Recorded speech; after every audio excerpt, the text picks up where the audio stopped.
burning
Ready in a Georgia representing if it comes hard here, you know. Big up Kidaki, Buxton Massive. Hey Babylon boy, you go on like you know, like come son. Red. Never joke, never joke, never joke. Oh, money never, money never, money. I know what you conniving, money. Money never, money. You can keep your conniving, money. When you've been up for a bum, and I've been tell me money. Now because your money done, you come with conniving money. When you had your pocket full, and I've been tell me money. Now because your money done, you hustle for tell me money. Yes, money never, money never, money. Now do what you conniving money. Neighbor joker, neighbor joker, neighbor joker.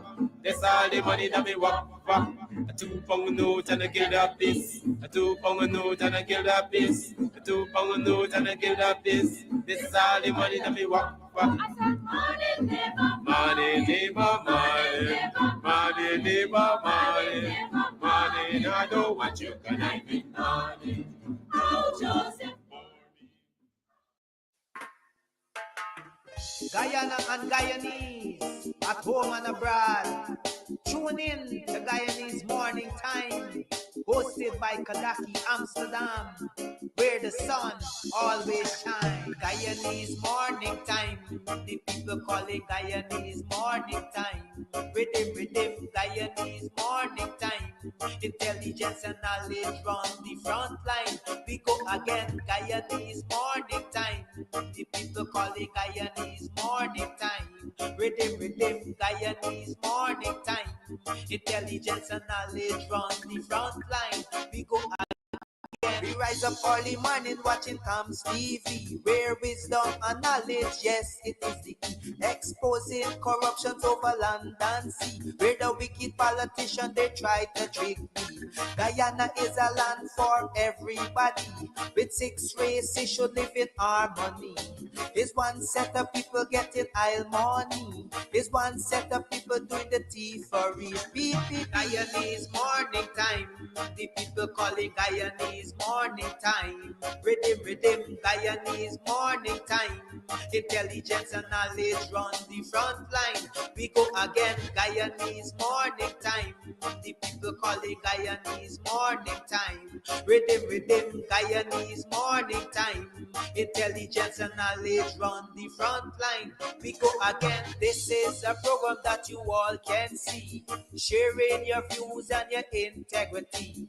Like it, comment and share it all around. Pass it to your neighbor, safe and sound. A sad situation going on in this town. The voice of the people is getting trampled down. Out of the mouths of babes and sucklings, which has ordained me to sing. I sing Guyanese Morning Time. The people calling Guyanese Morning Time. Rhythm, Guyanese Morning Time. Intelligence and knowledge run the front line. We go again, Guyanese Morning Time. The people calling Guyanese Morning Time. Rhythm, Guyanese Morning Time. Intelligence and knowledge run the front line. We go again, fooling the people. You're promoting evil. Stop lying to the people. You are a part of the cycle.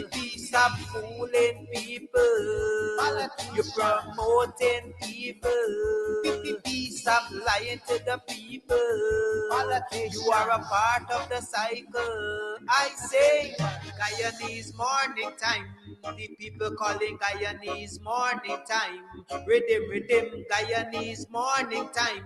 Intelligence and knowledge run the front line. We go again, Guyanese morning time.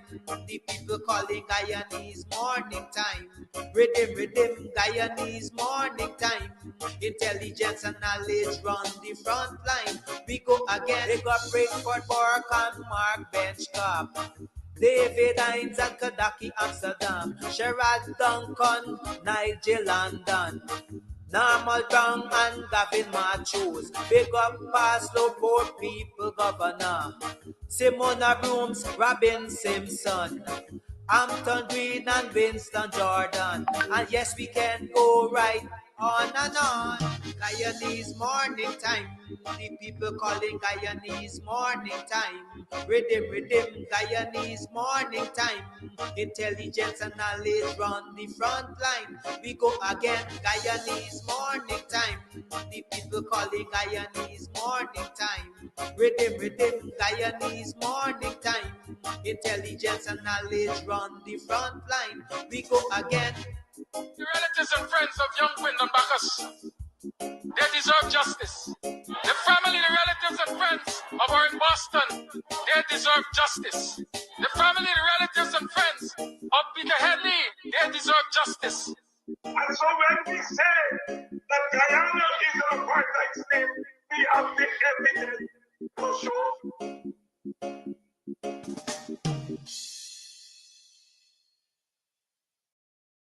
All right, so today we are here at Club Twilight up in Buxton, and we are here to talk about all that's going on up here. Trust me, if you are on the East Coast, you're in Buxton, you're in Tongley, looking for a place to get away to, this is the place. The Cutters, mwah.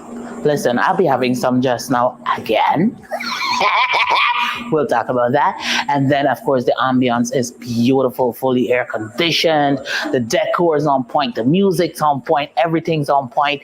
It's just me. I need some work. But everything else that belongs to this club here is on point. So if you want to find a nice little place or you can just drive out of town and have some drinks, have some food, you can call, you can order your stuff and just take it. You don't have to stay. Or if you want to stay here, that's what's up. And of course, they have special events for Valentine's. You can rent the hall. You can rent the hall, honey. You can rent the hall for weddings, for birthday parties, to have a bash. I hope he edits that out.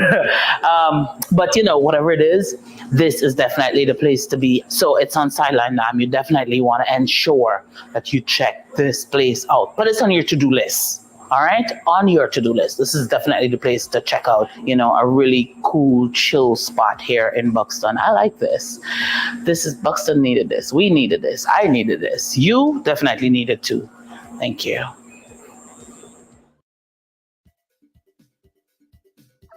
Stop running around like headless chicken. Go to Ashton's Marketplace for whole and cut chicken, beef, pork, processed meats like bacon, beef franks, smoked ham, ground pork, calabresa, and lots more.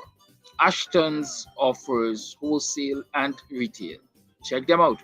Call 613-2332 or WhatsApp 434-327-3955. Ashton's Marketplace at 72 Rob Street, Border. Are you planning your next visit to Oil Ridge, Guyana, South America?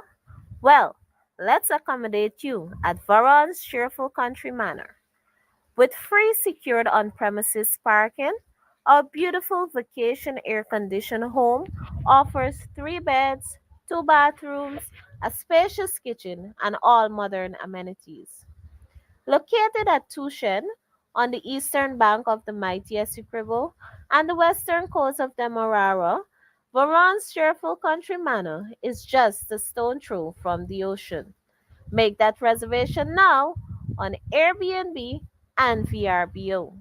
For contact, call us on 516-770-3053 or 592-685-3521.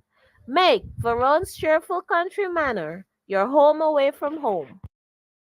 Friday, November 1st, the place to be, is at Club Twilight. Yours truly, Trinidad Madman.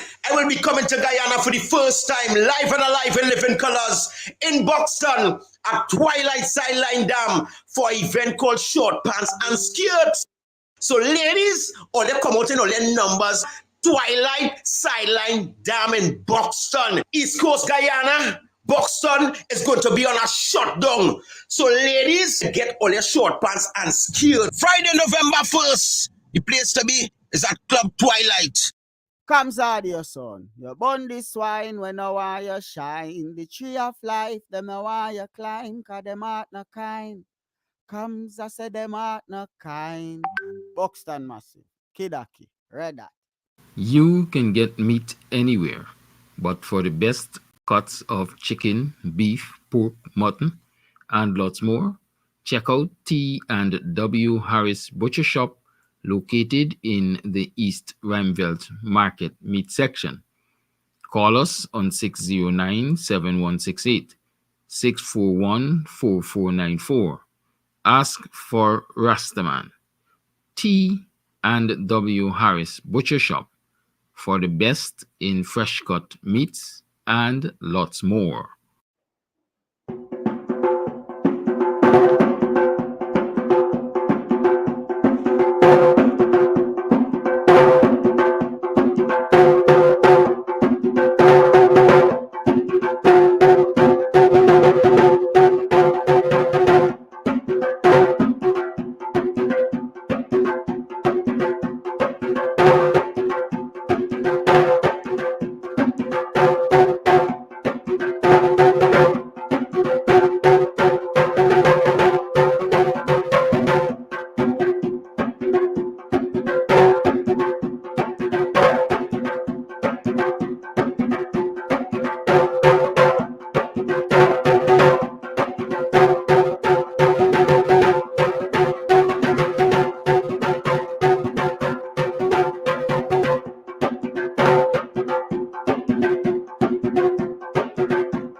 Another program of the Guyanese Morning Time.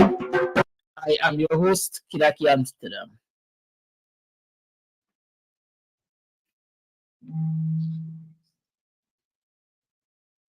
How you know? How was your yesterday? How was your last night? How was you this morning?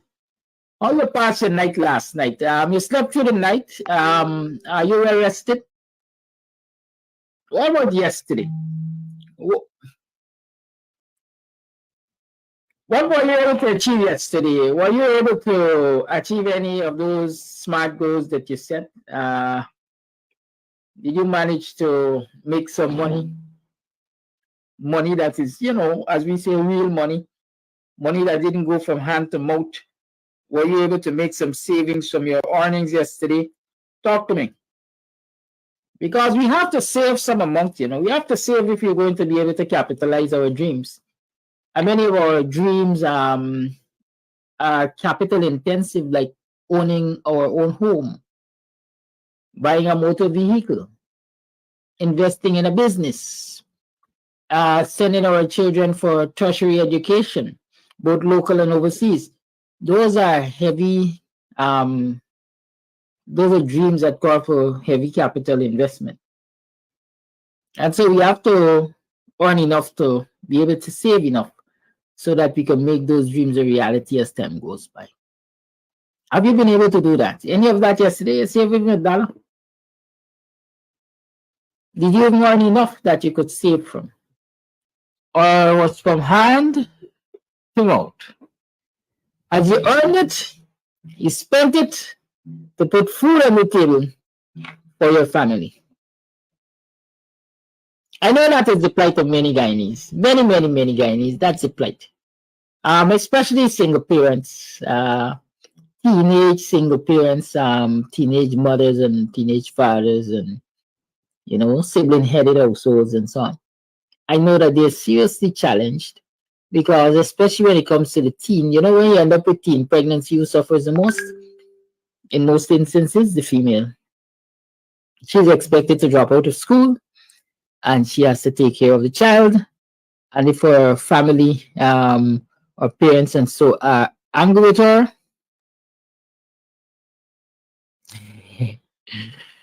nice work, I like that one.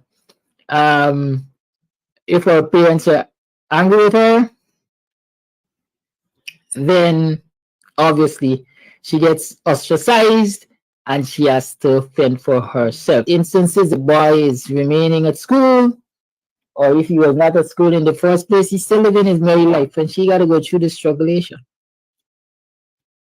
So she's now tasked with rearing a child or two without having matriculated, without graduating from school.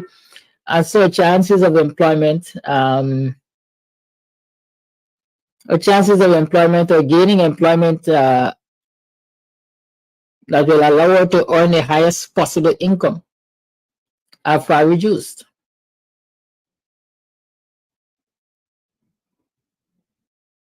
And again, if she is ostracized, then she has a challenge of having to pay for daycare services for the child if she dares to venture out to work. And the meager income which she is likely to attract is not enough to pay for daycare services, is not enough to pay for rental, is not enough to provide 3 square meals, as we like to say, of great nutritional value. And what happens therefore?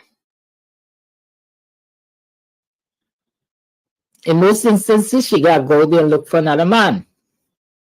Or some other predator in the community will recognize her challenges and bop up like her knight in shining armor. Girl, I could set you right. I could help you out. But you gotta bring something to the table, usually yourself. And so for 2 mornings, it looks like as though this individual is easing the burden. They're contributing whatever little, maybe even just the transportation fee for her to go to work and earn a meager amount that they're paying her. Or just a top up every now and again to ensure she gets a little sugar and milk and so on for the baby or the little child, toddler, whatever. And whoops, because I'm helping you out and I'm providing for you, I easing your burden, then I call the shots.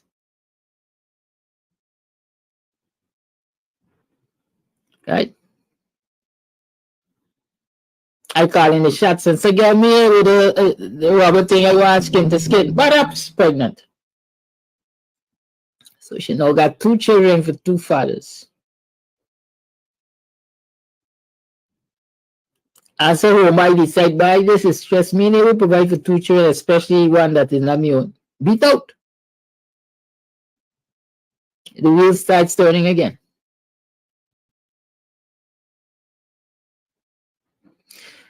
And a lot of our policymakers, when they make policies, they don't consider these things, I'm being very serious. They don't consider these things. They look at the perfect family. They look at the perfect household. They look at the perfect individual situation. Very rarely do they take into consideration the anomalies, as we might call them, the outliers. But I think single parentism is perhaps more the norm now.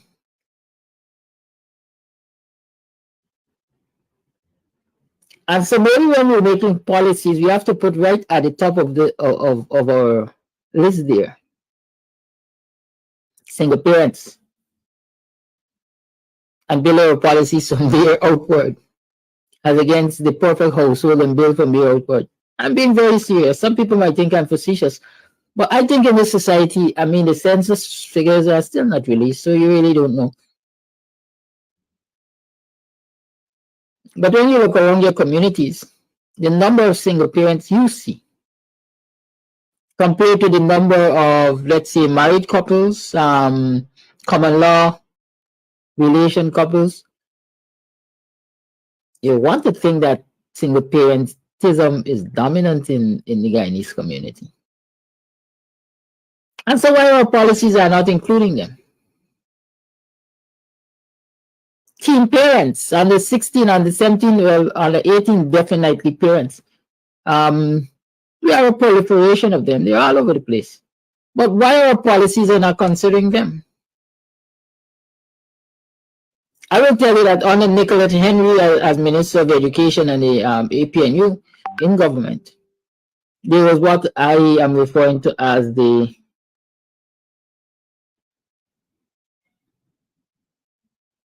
second chance education opportunities. Those problems were recognized, and I think the ministry adopted a policy that if a child, a female of course, were to become pregnant while at school, after delivering that child, after making that child, that baby, that individual could return to schools. I can't remember if they could have gone to the same school that they went back to, or they had to choose another school, or there was a special arrangement with some other schools for them. But I know they could have gone back to school. Not forgetting they were the night schools and so on, and the child care centers and so on. And so one can argue that those policies were considered, or those situations were considered when the coalition was in government. I wonder what obtains now. Because I know prior to that, you're pregnant, you can't go back to school, nobody got time with you. You're pregnant and you're a single parent, you are battle your canoe. You have to find money to daycare for daycare and everything if you want to go out and work, or if you want to go and continue your education. Especially if you've been isolated by your family, ostracized by your family. And so when we are talking now, because the big thing in the area is cash grant. And we are talking about cash grant for individuals age 18 and older as of January 2024. Have the policymakers stopped to consider how many citizens of this country will be disenfranchised as a result of that policy? First and foremost, why do I have to penalize because I'm turning 18 later in the year when you're giving out the money?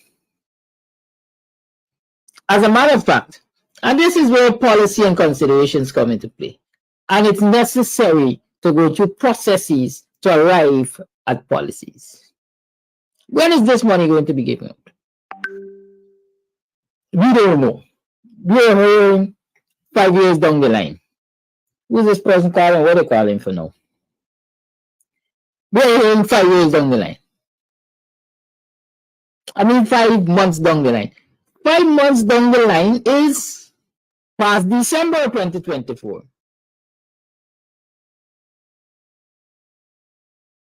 5 months down the line is about March next year. And so if this money is going to be paid out March next year, why do I have to be 18 before December 31st of 2024, the year prior? Or even if this money is going to be shared out in December, why do I have to be 18 before, let's say, November 2024 to qualify for this money? Yes, they will tell you administration, administrative measures, etc. They have to have a database with which to work, and there must be a cutoff point. Yes, we're past half of the year. Why does the cutoff point have to be at the start of the year? Huh?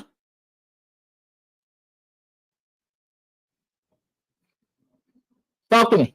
Why?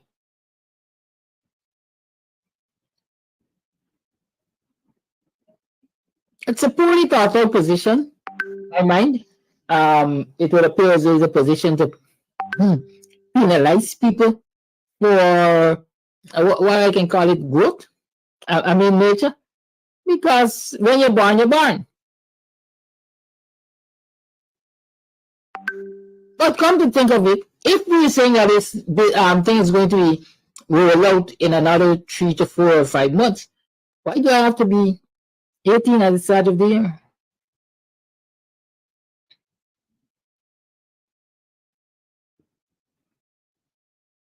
And so I'm a parent, but I'm not 18. I have adult responsibilities. I have a child or children to take care of. Provide food, house, food, clothing, and shelter, the basic necessities for them. Don't I need the resources? What provisions have been made in this policy for me?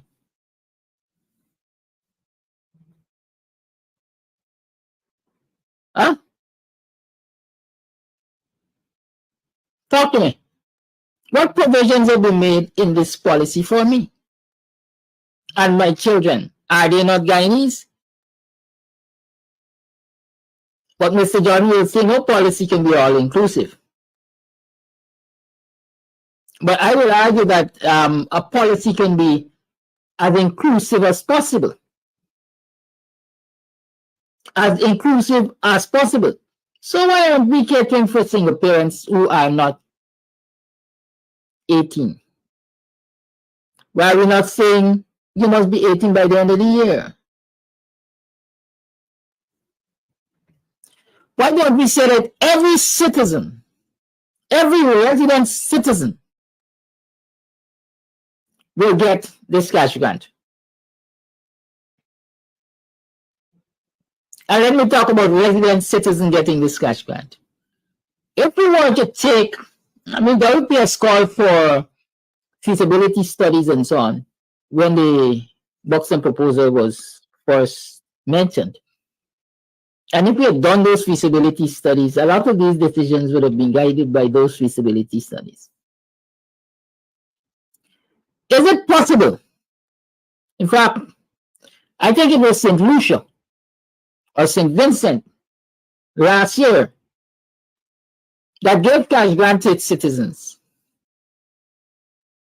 And this is how they did it. Every public servant gets X amount. Private sector workers get Y amount. Adult citizens, unemployed get W amount. And children get T amount. Let me explain that now.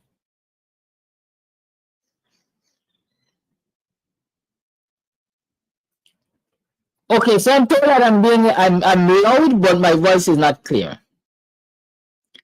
I tell you, I'll try with a new thingy. What can I do with it? I don't know. But are you understanding me? That's the question.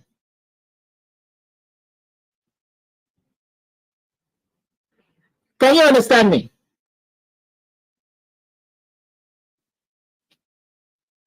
If you can understand me, then let's work for it for tonight, for today. I'm afraid if I disconnect it now, it might become more problem than we have right now. But it's a little muffled, but it's all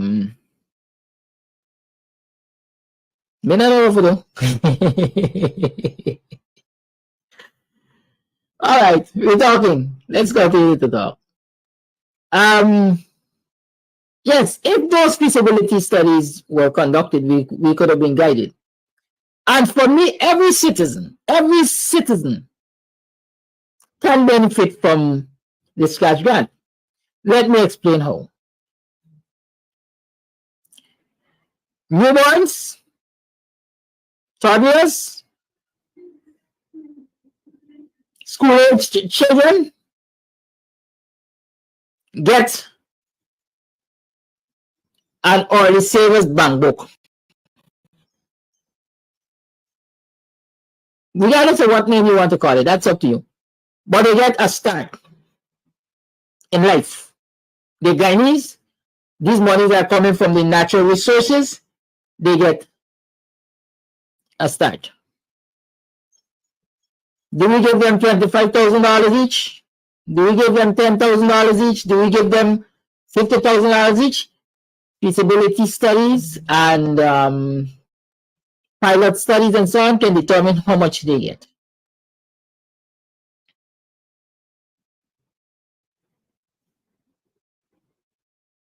Those are children within the school. Individuals between X age and Y age not in school, Y amount. Individual between X age and Y age not in school, but with children or family, X amount. Then you go to the hardcore adults, 18 years and older. This is your amount. One will argue that pensioners have a different basket of needs. We fashion an amount that can adequately assist pensioners because they have a different basket of needs. And pensioners, old age people, they don't, they have the normal person, they got to cater for medication and all kind of thing, Vicks, Rub and arthritis rub and all kinds of medication. Their expenses, living expenses, as far as I'm concerned, increases. The living expenses increase exponentially as they get older. I might be wrong. The specialists could tell me what I'm wrong or right. But from where I'm sitting, when you get a certain age, you gotta get a pharmacy in your home, and that's expensive. So if we do the necessary feasibility studies, the possibility is we could create policies and structures that will ensure every resident citizen of this country benefits. I'm saying every resident citizen of this country benefits because let me tell you something, and this is life's reality. Resources are not infinite, they are finite. The money that we will get from the sale of our oil and natural resources can be so much and no more. Since I was a boy, I've been told Ghana got about 750,000 persons living within its border. Some might argue now we maybe are about 800,000 persons living in the borders of Ghana. If you have 800,000 resident citizens, in the same breath, I'm told that there are more diasporan Guyanese than they are resident Guyanese.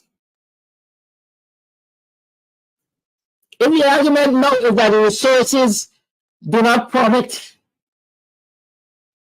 appeal to every resident Guyanese, how then will we include non-resident Guyanese? Where are the resources going to come from to sustain it? Because part of every policy we must consider sustainability.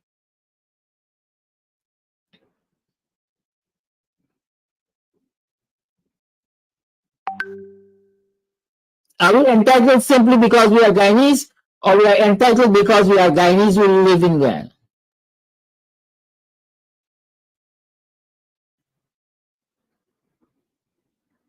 How do we know the living conditions?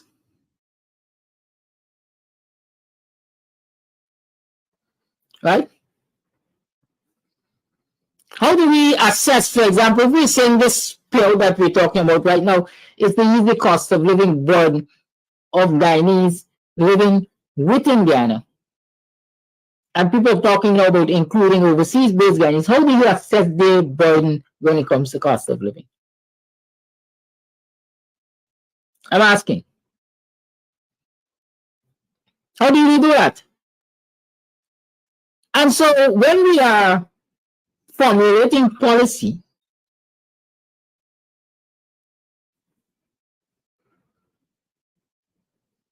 we have to look at practicality. We talk about setting goals and they must be smart and they must be achievable. When we set policies, policies are goals. They must be smart. They must be achievable. They must get timeliness, and so on and so forth.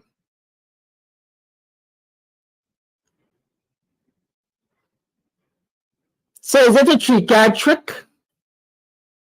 When your government tells you that, listen, we move it from a household to individuals, and now we're saying individuals, once you're Guyanese, whether you're here or there, all you gotta do is be in the country at the time of it being given out. That's another catch. You must have a cutoff point to prepare for these payouts. How do you cater for people who are in the country at the time of the payout if they don't live here regularly? How do you know that they're in the country?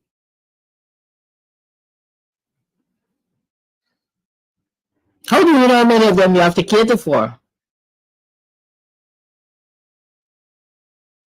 Because I might decide tomorrow morning, or a whole plane load of us out of Canada or the UK or USA or somewhere might decide when the payout starts, we're going to turn up the next morning by chartered flight.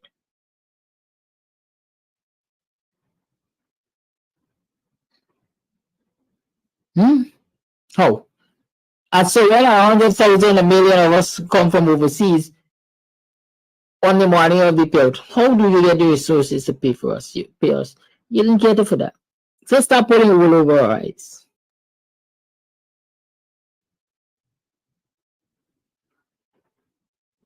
A lot of people are saying, let them pay by individual.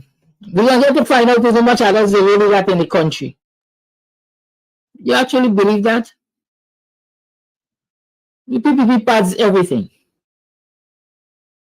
And they will definitely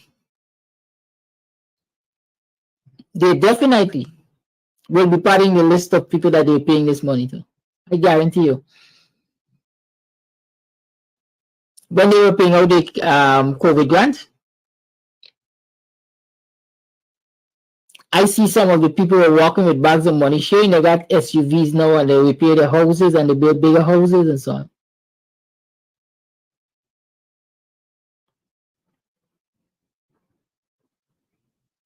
We're going to see more of that.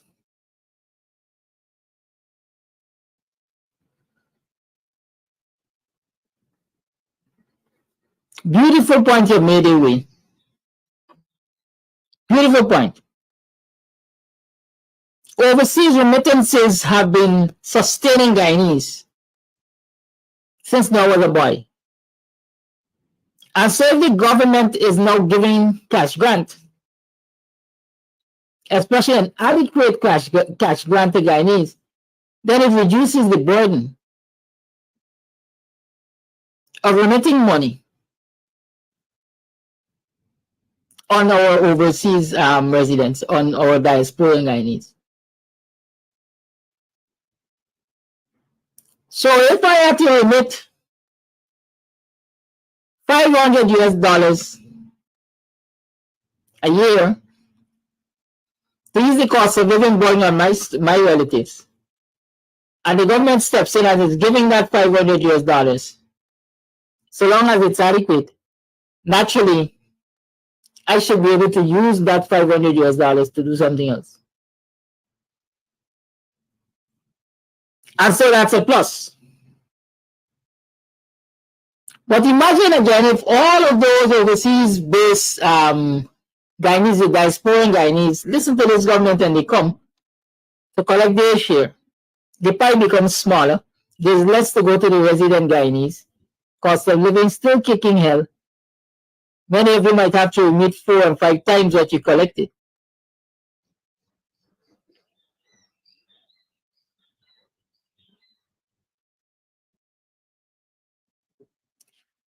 So let us help our government to suss out this thing and come up with policies that make sense, policies that are doable, and then legislate so that citizens have an assurance that this is what the law says and this is what I can expect. This is what I ought to expect. Not citizens living in hope that the next politician will feel generous and number one, continue the payouts, or number two, increase the payouts. Things like these should be guided by law. You see, Guyanese letter indicated to us one other reason why it should be guided by law. That is what provides guidance to the Auditor General when it comes to examining the spending of this money. I noticed the former Auditor General is saying that the current Auditor General did not examine the legality of the, what we call it, supplementary budgets. 2023 audit report silent on whether government met legal criteria for 6.6 billion supplementary budgets. Former Accountant General, right? Gulsaran, Amin Gulsaran.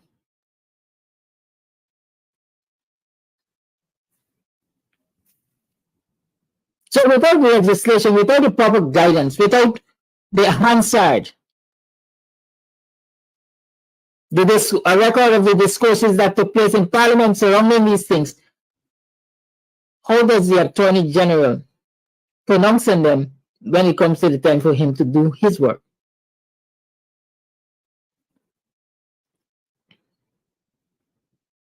That is what we have to do. Insist that cash grants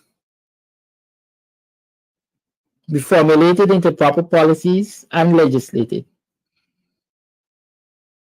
Because when that happens, then we have a bankable asset. Because every citizen now has this money as an entitlement, a specific amount. It can be assigned to a particular institution, whether it is being paid monthly, daily, weekly, yearly, fortnightly, whatever the period, it can be assigned to a particular institution, especially financial. I see in the US, for example, when people win certain awards, you have the option of collecting the money as a lump sum, or they can collect it in monthly payments. If our cash grant is legislated, then that too might be an option for Guyanese. Can I collect all of my money one time to buy a motor car, for example? It might cost me 10% less. Or can I apportion my money monthly to pay this car dealership so I can get a car? Those are bankable assets, if legislated. If not, it's a guessing game.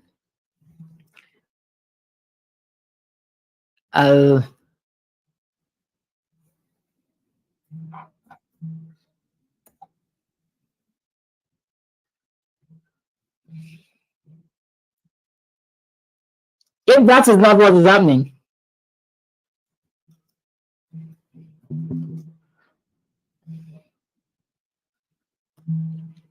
then this is what is definitely happening.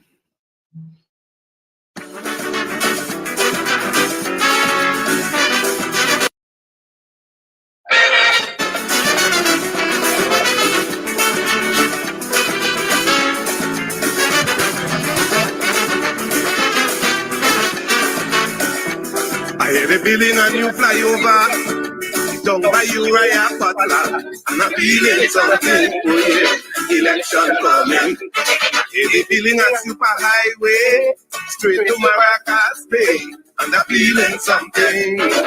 Election coming. I'm hearing a lot of things, but I ain't seen lots of things. And when the campaign get hot, is a whole lot of ifs and buts. If we win the election, poor people wouldn't be sorry. If we win the election, everybody will work for money. But when they win the election, the poor man ain't stand a chance. Same amount of suffocation is the same consequence.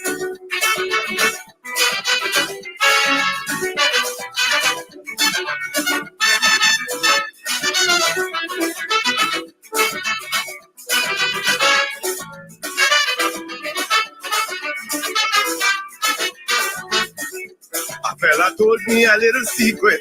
Very soon they would pave the streets. I'm feeling something. Election coming. He said, don't worry about them potholes. They're gonna wipe them out of this world.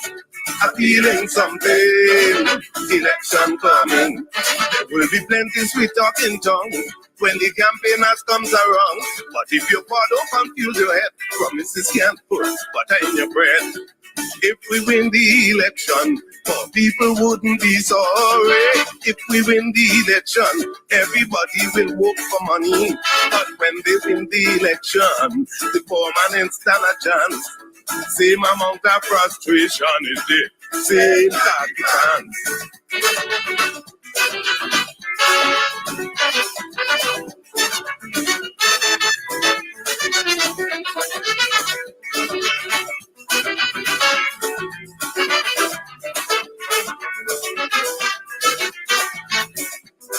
Politicians just like to promise, like promising is their business. I'm feeling something, election coming. We're waiting for the new millennium and keep their promises with the poor man. I'm feeling something, election coming. They would promise anything for a vote. They would even promise you a ram goat. But if they lose, look at Bacchanal. Don't try to collect that ram goat at all. If we win the election, we are going to look after Vagrant. If we win the election, we are going to give them assistance. But when they win the election, the Vagrants don't stand a chance. 5 years after that instance is the same consequence.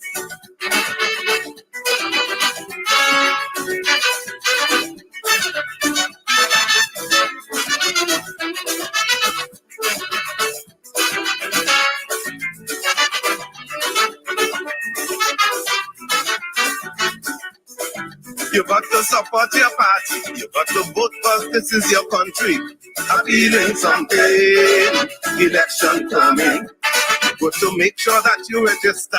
Don't depend on brother and sister. I'm feeling something. Election coming. You got to select a government who you believe is for betterment. Remember, your vote really means a lot. Don't mind how you fed up with it, sandbats. Whosoever win the election, you know who would be happy. Whosoever win the election, you know money does follow money. But whosoever win the election, please give the poor man a chance. Don't leave him there in that distance, in that same happy past.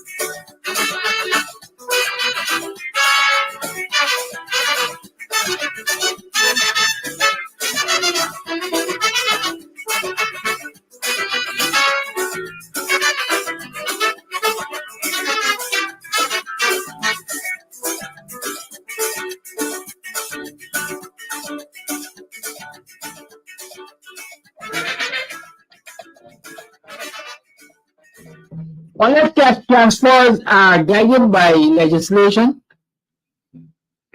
and there's an assurance and a certainty. When people know what they're getting, then all they're doing is put us in short pants. It's the same short pants. The lines are open. 6225933 is the number to call. 6225933 is the number to call. You're tuned to the Guyanese Morning Time.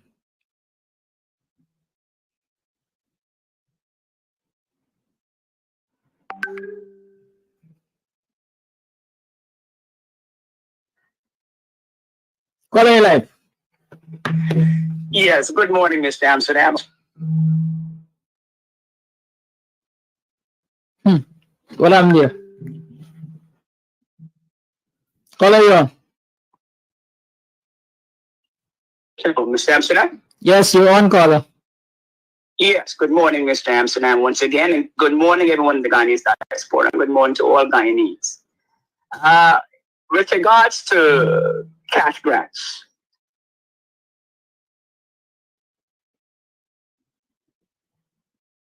You are listening.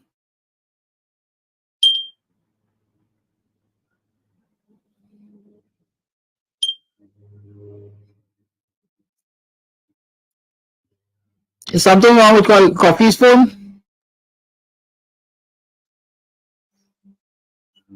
All right, next caller, please. The line remain open. 6225933 is the number to call. Are you having difficulty with your phone, sir? I think my face touches the phone and mutes it. Well, Pardon me for that, sir. okay. Go ahead. I'll keep it away. Now, in regards to the Natural Resources Fund, the Natural Resources Fund was brought into existence as a way to give monies or to have the Guyanese citizenry benefit from the natural resources of the oil. That's the umbrella. And the National Resource Fund intended monies to reach all Guyanese citizens. Let me engage you here, Coffee. Did the Natural Resources Fund say that it was going to give money to Guyanese citizens, or those monies will be used for national development priorities? Well, that's what it's saying. If you read the National Resource Fund, the basic premise, the singular premise, was to have it benefit Guyanese. Yes, by cash flow or by infrastructure, etc. No, in a broad spectrum. Cash transfers is just one of the several ways within that premise. Okay? It is just one of the several ways. Now, cash transfers must reach all individual citizens. Regardless of where they domiciled. Okay. Yes, regardless of where they domicile. And let me say why. Because Guyanese have citizenry rights and entitlements. And those entitlements as Guyanese citizens don't depend singularly on where you domicile. For example, let me give an example. During elections, the same Guyanese are able to come to Guyana, even though they're domicile or residents in New York or residents in Holland, they're able to come home yesterday and vote today. Is there an established criteria to make that possible? Well, there are a variety of criteria. But let me make the point, and then you can question it. Notice that no one attempts to stop Guyanese from receiving those constitutional entitlements. No one. It tells them you could come home yesterday and vote today because you retain your citizenry rights as a Guyanese. When it comes now to getting the monies from the entitlements of our rights, we are told that's conditional.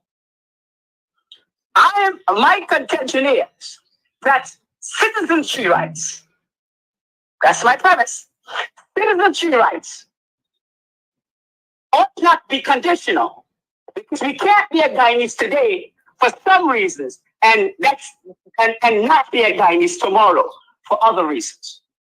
So this flip-flopping on our citizenry entitlements should not be allowed to stand, should not be encouraged. I've heard persons articulate that people in the diaspora should not be receiving cash grants. And I think that's a threat. That's a very reckless statement to make.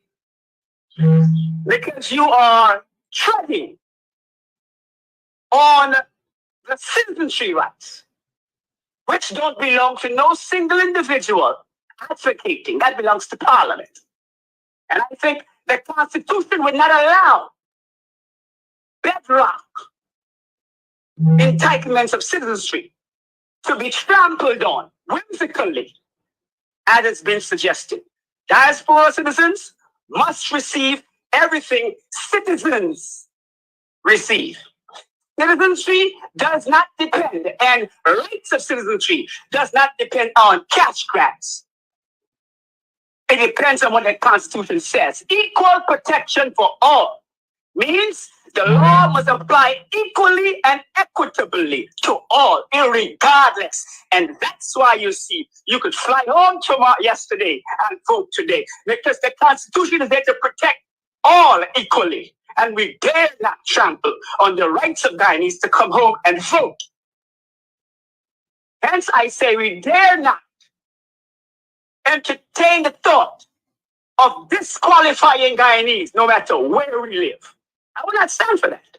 No way. And the Constitution does not stand for either. You may have the government getting away with it, which means it should be challenged in the court. And this simply awakens us to a lot of things that we've been getting away, the government has been getting away with, which haven't gone challenged. I think similarly, pensioners should be able to receive their pension when they come to Guyana, regardless of where they reside. Let me show you how briefly. I grew up in Guyana, hypothetically, for example, for 25, 30 years. And then I traveled to England. And I reside in England for 2 years or 4 years. And guess what? All of a sudden they're saying, just because you live in a country a few years, you can't qualify to get your pensions. Utter nonsense. Why I say that is because they are disregarding all the other 30-odd years that I lived in Guyana, that I paid taxes in Guyana, that I contributed to the Guyanese fabric. And all of a sudden, because I'm overseas for a few years, I have been stripped of all my Guyanese contributions, all my rights. That should not be allowed to stand. Think. Government should be put in check. And that's what I'm talking about. This is not about an individual who said these things. This is about government overstepping their jurisdiction. And we should, regardless of party, we should not allow it. There's other thing that I wanted to touch on. What about prisoners? Can they get it? Homeless people, should they get it? Aren't they Guyanese? What about people in the Kanji House? As Minister Jordan said, what about people sitting on the seawall? Should they get it? I think the Constitution does not differentiate citizens as people sleeping on the seawall. It says Guyanese citizens, regardless of where you are. I think Minister Jordan was right. This thing needs to be codified. However, I do not agree with the utterances that people in diaspora should not receive it. Mr. Jordan made reference of a green paper. And I think that was very good of him to recommend that. As a green paper in ways of which persons could qualify for those benefits in the diaspora. I think this NRF fund, which flows into the cash grant, because it's all made possible by the NRF fund, has a lot of, Mr. Jordan is correct that it should be codified and it should be thought out. Let me say this.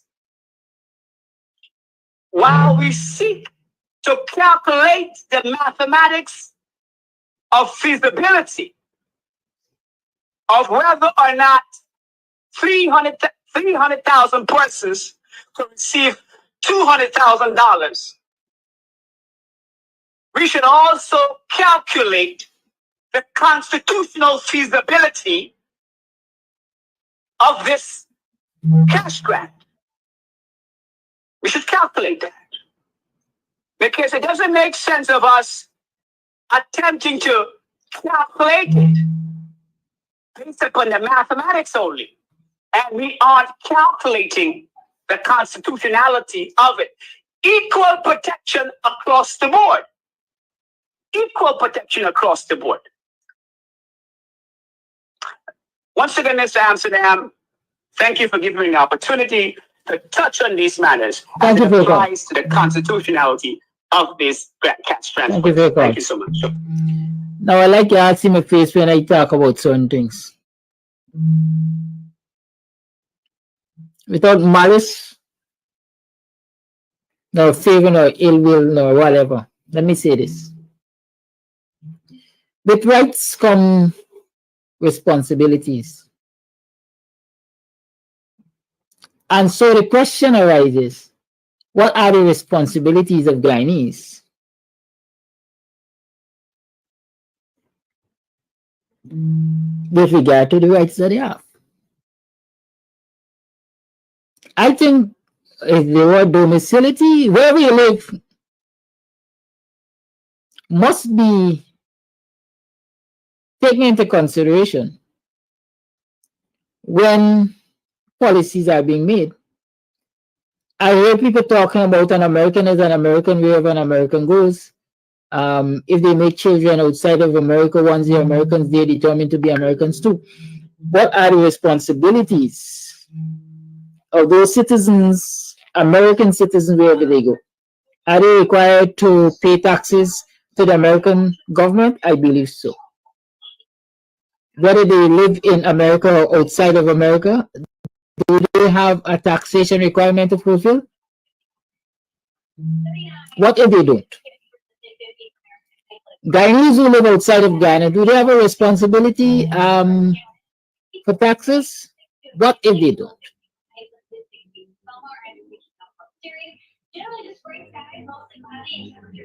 Is it enough to say I am Guyanese just by birth or naturalization or whatever? Or there are other things which, other responsibilities which you must meet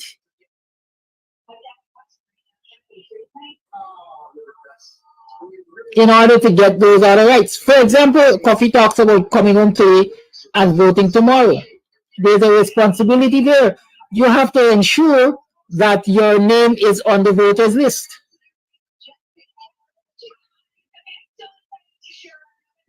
Right? The big argument right now for a clean voters list is premised on the fact that a lot of people's names are on the list, but they don't come to this country. They haven't been in this country for the last decade or two or generations. And so the question is, why should their names remain on the voters list? It should not be taken off the list of registrants as a citizen, but as a voter. Their responsibilities come to the old age pension and pensions in general. Coffee talks about living in the UK, for example, and all of his 30 years of contribution, let's say, in this country have been forgotten because he lived outside of here for a few mornings. Check the Pensions Act, I think.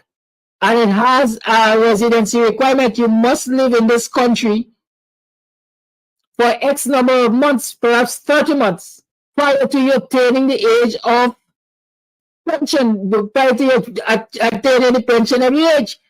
Otherwise, you will be disqualified until such time that you have made that requirement. So with responsibilities, with rights come responsibilities. And if we don't meet our responsibilities, then naturally those rights can be challenged or taken away from us. I'm saying it's a logistical nightmare to formulate a policy like this one here, this cash grant, especially in such a short time, to accommodate every single Guyanese citizen within the borders of Ghana, as in resident Guyanese and diasporan Guyanese. It's a logistical nightmare. I don't know if it can be done, but I know it is logistically crazy to attempt to do it in a short few months. Call your life. Mr. Jordan is calling, but you will have to call back. Go ahead, Flash. Flash, hang up his phone.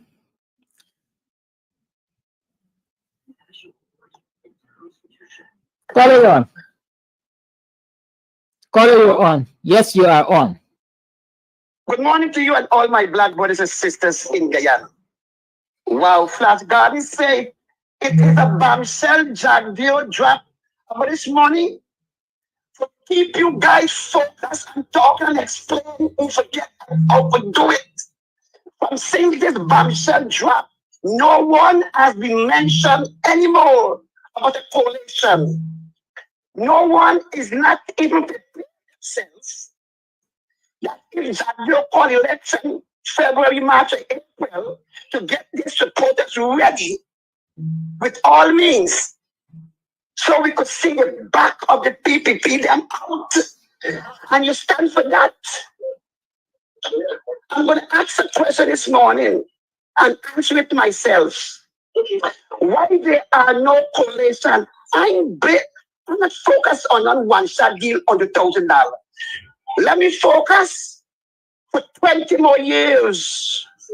That $100,000 could come 4 times or 5 times a year. That's no one-shot deal. Hello? Yes, we're listening. Yes. Let me answer my question. Why there are no coalition? I go open my own cans of warm this morning. It's no disrespect for no one, but it's just politics and politics. We are talking about politics. Why there are no coalition? I blame Mr. David HINDS. Why? I blame him. When Sharon Duncan come out and said he running for AFC leader, and he will beat a coalition, he will stand for coalition. Mr. David HINDS come out and drop that bombshell again. Sharon Duncan, no, Sharon Duncan. Step aside. Let Nigeria youth become leader. I said to myself, why he did that? When he always said, my brother Kadaki, I'm not getting in a PNC problem and PNC this and that and that. But why you get into that party and not focus on your party? And I question myself. The next morning, I go and take my shower as usual and start to talk to the Lord. The Lord said, Flat Garden, you just talk about Bible story every week on your program, but you forget one Bible story. Do you guys remember when Nigeria said on the stage that I want to make it clear, I have no beef with Abinat? I said to myself, we all know you don't have no beef with Abinat. Abinat don't have no beef with you. Why you mention that? We want to hear something better than good words, encouraging words. God said, remember the Bible story when Jesus mentioned these words to his 12 disciples. One of you will betray. Hello? Yes, we're here. One of you will betray me. And he said, one of them out of the 12 said, Lord, is who is I? And the Lord said, not me say, is you say. So I'm saying Nigeria youth did have beef behind closed door with both leader Adinatu and David HINDS. Let me back up what we're saying. Different board came out and said, tell black man, we like to use the word black man because it's repositioning and we just have to fight for everything in that country. And other race just enjoy it more better than us and get 100%. Nigeria youth, Richard Board came out and said, let black people must vote for Nigeria youth and AFC because they have vision. If they respect black people, if they respect David HINDS and WPA supporters, if they respect Abinatu and PNC supporters for you that word. Therefore, they're working together behind closed door against the two parties. I don't care who fetched me this morning. What goes wrong comes wrong. That is a slap in black people's face. Even encourage black man. Don't forget what Samadas did to us. Don't forget what we understand did. All back them police, not for go and represent police and black people up in bodies. Forget about all of that. Still go and vote for what thing. Let me start focus on this 100,000. It's driving me nuts in Guyana because we cannot get why we cannot get a coalition up to this day. Why? Thank you very much for your time. Thank you for your call. You know, the problem I have with a lot of positions that we take on these programs and so on is people believing that things have to be exclusive. You can't talk about one thing and include the other. Or if you're dealing with one matter, the other basically can be dealt with or should not be dealt with. The issue of cash grant is a part of our politics. It has to be discussed. Every day we have been saying for 4 years, we've been saying and we've been addressing other political issues like coalition and the clean voters list and so on. So why is it not good to discuss cash grant, which is a part of our quote unquote political economy in this instance, or economical politics? Mr. John, good morning. Thank you for calling. Good morning. Good morning. Quick step in again.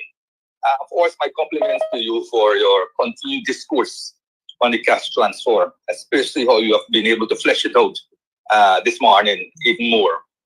I listen to Coffee, and Coffee reminds me of people who tend to pick an argument or pick a side and then skew it to whatever purpose you want to for it to be. So he was belaboring the point that all Guyanese, regardless of where they are, should be eligible for this cash grant. And he reminded us that Guyanese can come home and vote and so on. Well, you know, let us stay with the Americans first. Americans all over the world can vote, and they could do so by postal ballots and so forth. So if they're on a ship somewhere in Siberia, they can send their vote in by postal ballots and so on. The Americans, right? But get this, they will not be eligible for any largesse being given by the government unless they meet certain conditions. When the COVID grants were being given out by the American government, be it Trump or Biden, you know what they use? They use the tax register. So if you weren't on the tax register, you didn't get a COVID grant, Mr. Coffee. You had to be a tax registered person paying taxes to be able to benefit from the COVID grants that were given under Trump and under Biden. Did that mean that they didn't like all Americans? They have to be a certain cut-off criteria. Even in Guyana, if we talk about resident Guyanese, not all resident Guyanese will be eligible for the cash grant. Those who are incarcerated, those who are in prison, or under any penal institution in this country will not be eligible for the cash grant, as they are not eligible to vote. Those who are mentally incapacitated, those who we like to say mad people, will not be eligible for the cash grant, even though they are resident in Guyana. I don't know why people like to pick an argument, skew it for their purposes, instead of being the intelligent people they are, which is to argue the point and let the chips fall where they must. And I didn't exclude people in the seawall. I'm the first person who brought up the fact that those who are living on the seawall, those vagrants, those who sleep under Guyana stores and post you hear me belabor that point, that they must be eligible. We must find a way to bring them back into the fold. Right now, they follow. We must be able to bring them back into the fold, clean them up, and give them their 100,000. They are eligible, not the ones under penal instructions or in mental institutions. And actually, the more I think about this thing, is the more I believe that even with this cash grant, it may be an illegal payment that is about to be made if it's not codified within a legal framework. I'll tell you why. I've researched. Do you know, for example, that there's public assistance in Guyana, right? Do you know that public assistance program? Yes. Do you know it's governed by a law? Of course it has to. Right? It's governed by the Poor Relief Act of 1933. Yes, the public assistance program in Guyana is governed by the laws of Guyana Poor Relief Act of 1933. And it makes very clear, pensioners, old age pensioners are not eligible for public assistance and permanent disability. They got to go another route. And of course, you know that old age pension in Guyana is governed by the Old Age Pension Act, Chapter 3603. And both of these are forms of cash transfer being donated or doled out by the government of Guyana. So this upcoming cash transfer program is another kind of cash transfer that is to be doled out by the government. Yet it is not governed by any law, even though it is expected to be the largest cash transfer to be doled out. And I go right back again to the United States. When they were paying even COVID cash grants, it had to be governed by a legal framework. Yet still we paid out COVID cash grants and all other cash grants, massive sums, without them being governed by any legal framework. And we're about to, I believe, commit another illegality by paying out this cash transfers here without that legal framework that we have been so desperately talking about. And let me read quickly under the Old Age Pension Act what it says, those who can qualify. I think subsequently there might have been some changes to these conditions. But in the old act, there were 4 statutory conditions that had to be met. The first one said the person must have attained the age of 65. That one is still in force. The second one says the person must satisfy the appropriate authority that he has been a citizen of Guyana for at least 10 years immediately preceding the claim for pension. You see, Mr. Coffee, it's not just the fact that you must be a citizen all over the place, but there are conditions to be met. And in this case, to get that old age pension, you must have been living in Guyana 10 years prior to making the claim. 10 years. I don't know if that has been changed subsequently, but it is there in the old act, in the existing act. The third statutory condition was that the person must have been ordinarily resident in Guyana during the 20 years immediately preceding the claim for a person. So in addition to the second one, which is that you must have been a citizen of Guyana for the 10 years prior, you must not have given up your citizenship. The third one imposes an even more onerous condition, which is that you must have been ordinarily living in Guyana for at least 20 years prior to when you made the claim. And to be ordinarily resident in Guyana, in accordance with the Income Tax Act, is that you must have been living in Guyana for at least 183 days every year. So you must have been living in Guyana for at least 183 days every year for the preceding 20 years when you would have been making the claim. Of course, it does not include temporary absences for like medical or your study abroad or your studies abroad and so on. And then the last one was a means test that you had to get below, you had to be below a certain level of income. But that one was scrapped, I think, in 1992 or 93 when the PPP government came in. But the long and short is that there are still statutory conditions that have to be met before you can get the old age pension. So this thing about a Guyanese, the Guyanese everywhere, indeed the Guyanese everywhere you go. But when it comes for the purpose of certain things, there are going to be prescribed conditions. There are going to be certain impositions to limit the pool of who can benefit. Okay, so I hope I'll be able to clarify that a bit further this morning. Thanks for entertaining me. Thank you for your call and for your information. It's 9 minutes to the 9 o'clock hour. You're tuned to the Guyanese Morning Time. I am your host, Kiraki Amsterdam. Morning, morning. Morning, morning. Welcome to another program of Guyanese Morning Time. I am your host, Kiraki Amsterdam. How you been? How was you yesterday? How is you today? How was you last night?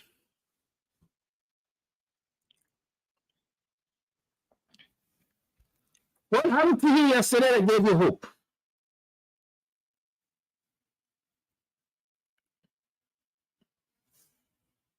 Were you able to achieve any of those smart goals that you set?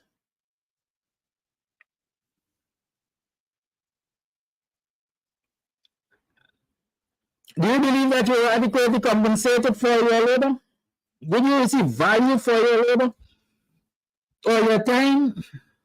Your speciality, your skill? How did you rest last night? Were you able to rest and recuperate well? Or you're still like me, tired? What's happening? Talk to me. It's Wednesday morning. I'm not getting contact with Dr. HINDS. He was supposed to be here. I think last week we had the same problem. Maybe I have to have a conversation with the leader of the WP and ask him what's happening on Wednesdays. Absenteeism is not permitted. Nevertheless, it's Wednesday, 22 minutes to the 8 o'clock hour, and we're going to talk, as we always do. We want to address some issues which might be, as some people say, the elephant in the room.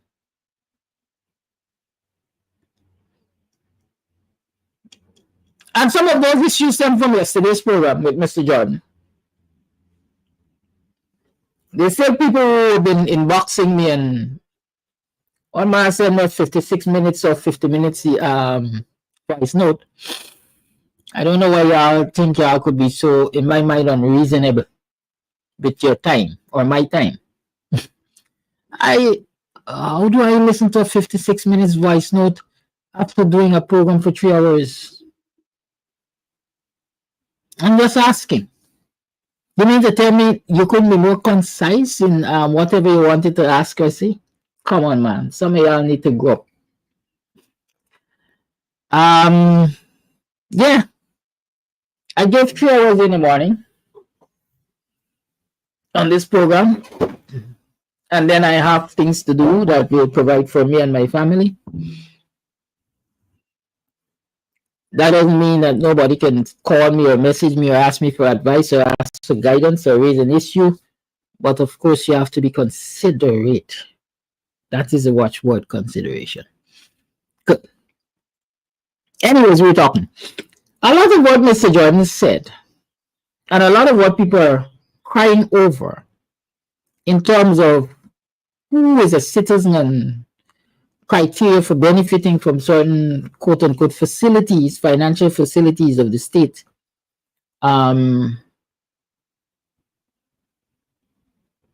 actually embedded in the laws of Ghana. They're actually embedded in the laws of Ghana. And so the laws of Ghana say, listen, for example, you can't get old age pension unless you're age 65.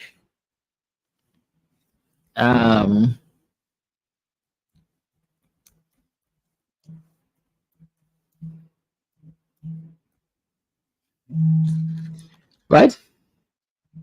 You can't get old age pension unless you're 65. So in short, let me interpret that for you. Ghana's life expectancy is estimated to be 72.4 years as of this year. Men are expected to live about 71 years and females are expected to live about 74 years.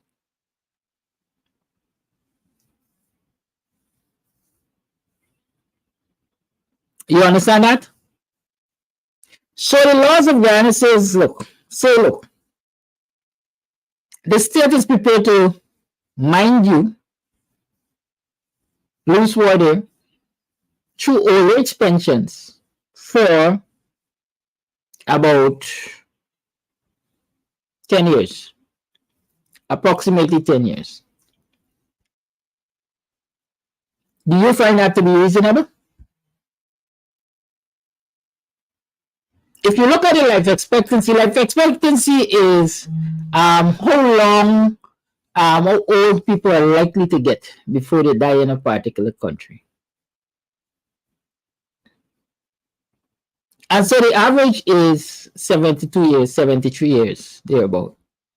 And so if your state is saying, listen, you can't apply for old age pension until you're 65, it means we're going to mind you for about 8 to 10 years. You're prepared to do that.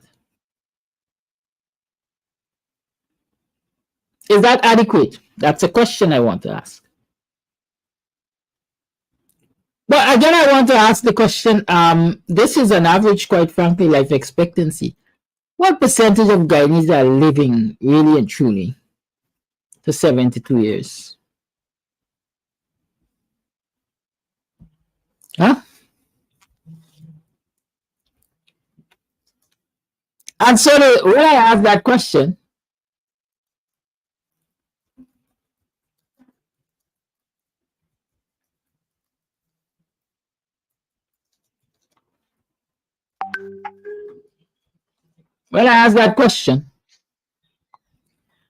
I'm basically thinking in my head that what a lot of people considered mid-age back in time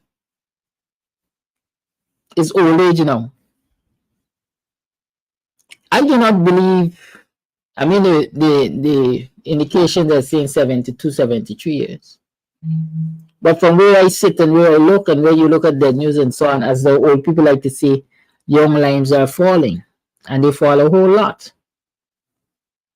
So I really want to know what percentage of Guyanese live to that 72 years.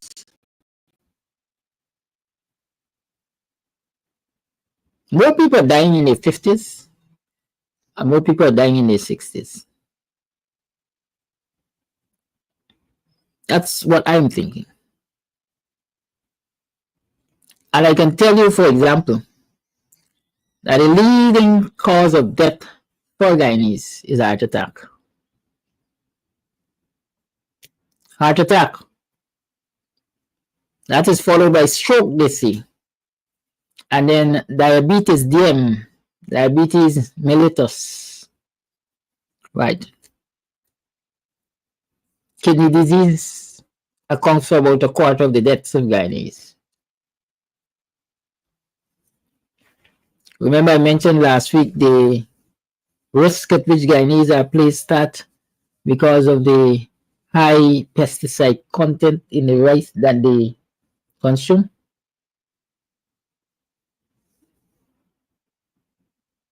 Good. So my question is, should we retain old age, the age at which you qualify for old age at 65? Or should it be lowered? There has been an argument over years that the retirement age ought to be increased from 55. I think 55 is when you get to retirement age, or 60.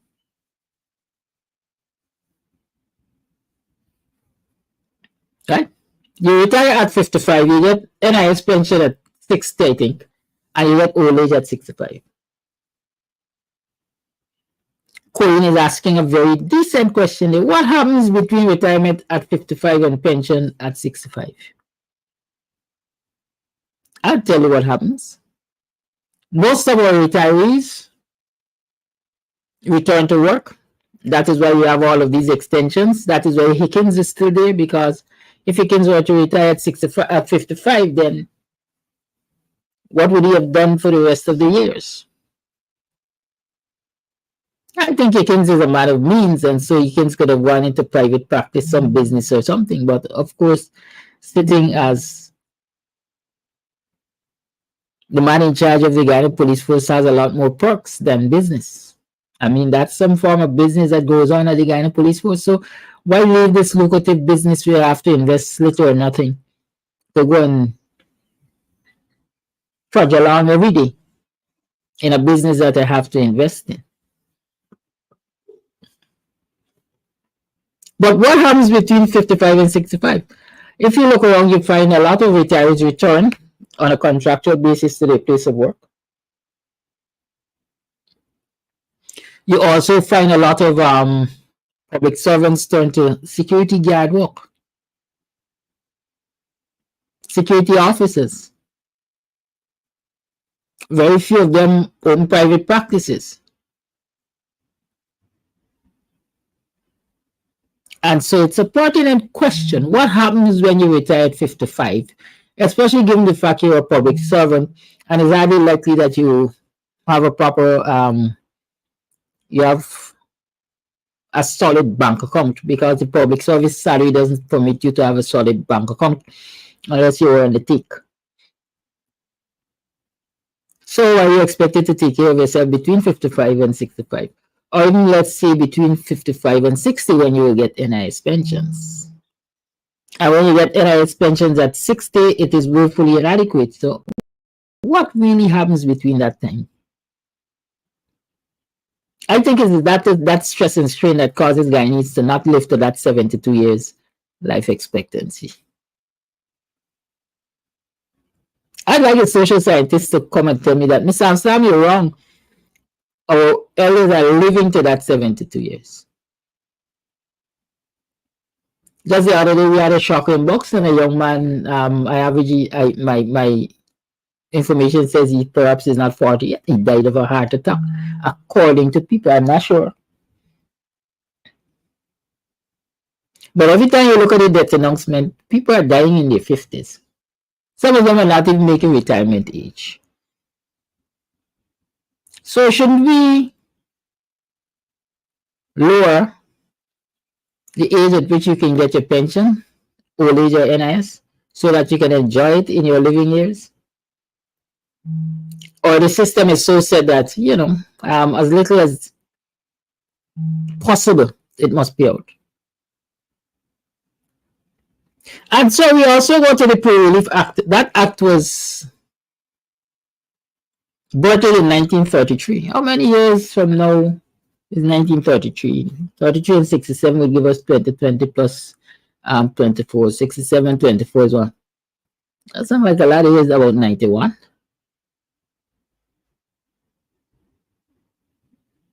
Years. We are guided in 2024 by an act that is 91 years old, the Pro-Relief Act. And I'm using these years based on what Mr. Jordan told us yesterday. A 91-year-old act.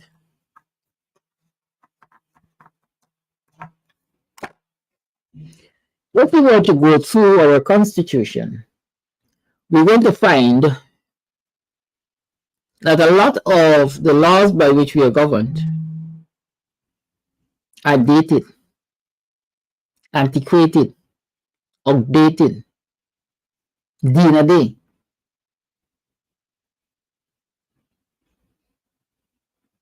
For example,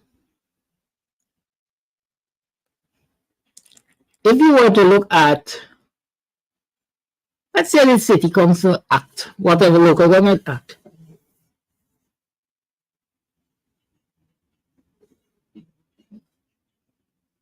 what is the fine for breaching any of the city bylaws? I bet if you investigate, you will come to realize that it can't even compensate for the paper on which the charge is going to be written. Cannot even compensate for the paper on which the charge is going to be written. Because those acts were written, those bylaws were written so long ago, when Guyana's currency was valid, solid and valid, as they say, trading at 2 to 1 perhaps. 2 Guyana to 1 US. Now we're trading at 220 Guyana to 1 US. But those fines remain on the books. Those bylaws remain on the books.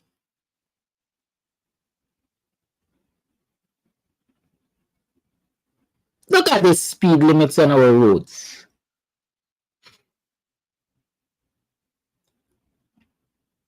You're building, according to the government, beautiful highways, modern highways.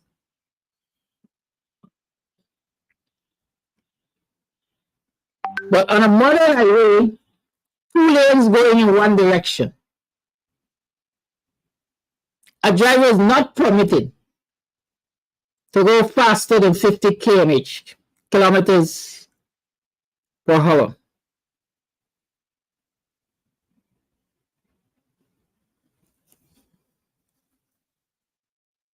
Is that in this modern era?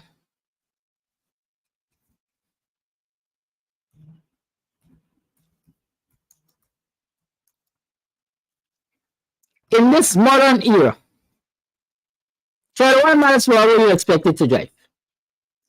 Y'all tell me. In this modern era, modern vehicles, modern machinery, is 21 miles per hour cutting it? Is that acceptable? Those of you in the US, Canada, and the UK, at what rates are you allowed to drive? I'd like to know. Because I want to make a comparison between Guyana and the first world countries. At what rate are you allowed to drive?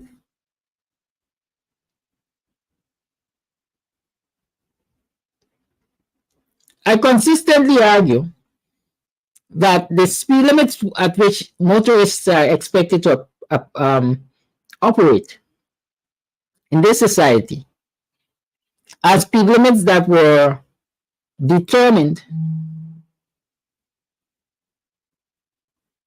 50, 60 years ago when Guyana roads were pebbles. If you drive fast, bricks are going to spill up and knock people and block windows and so on and so forth.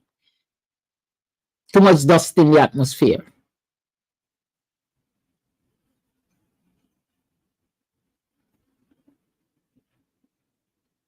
And so we're talking about Cadillac economy now, according to some people. But we still have donkey carts. By laws. I'm told that 30 miles per hour is for inner city. I know it's inner and outer city anyhow. And I heard it's about 60 to 70.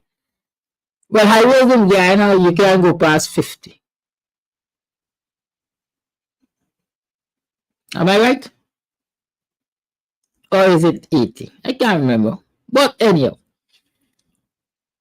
my point is, our laws are archaic, they're denudé, they're backward, they're humbug, they're anti-progressive.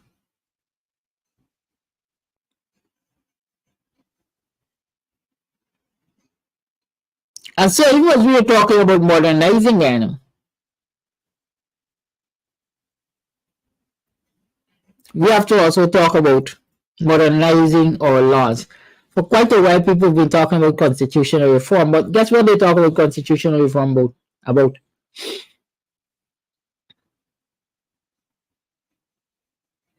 Just those aspects of the law that affect their politics. How you could get into government and how you could stay in government.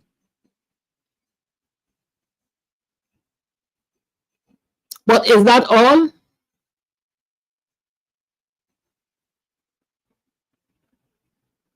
Is that all that should concern lawmakers?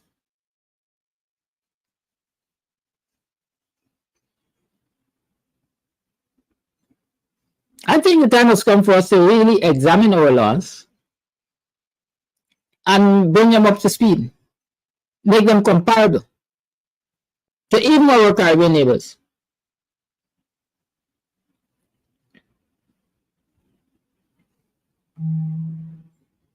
But we are not interested in that.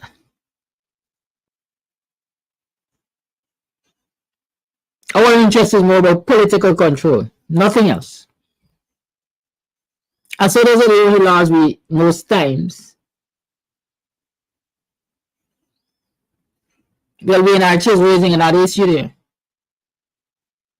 You cannot go into an office with a short pants if you're going to pay a bill, at least as a local.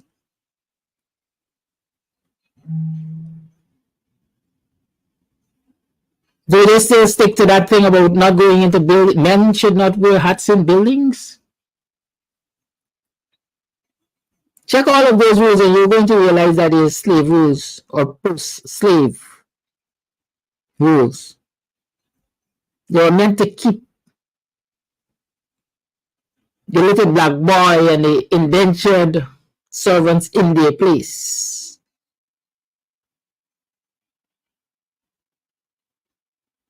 And for all of our independence and all of our progressiveness and all of our modernization and all of that, that has not changed. And our legislators have no interest in changing it. But it's a humbug. If we legislate and legislate properly and efficiently, a lot of the issues we are faced with in this society will be eliminated. For example, legislation should state whether or not public servants of a certain caliber or category can be granted an extension in office. Because if you look at the impact, the effect, the long-lasting effect of giving public servants of a certain category an extension in office, you will come to recognize that it messes up, it screws up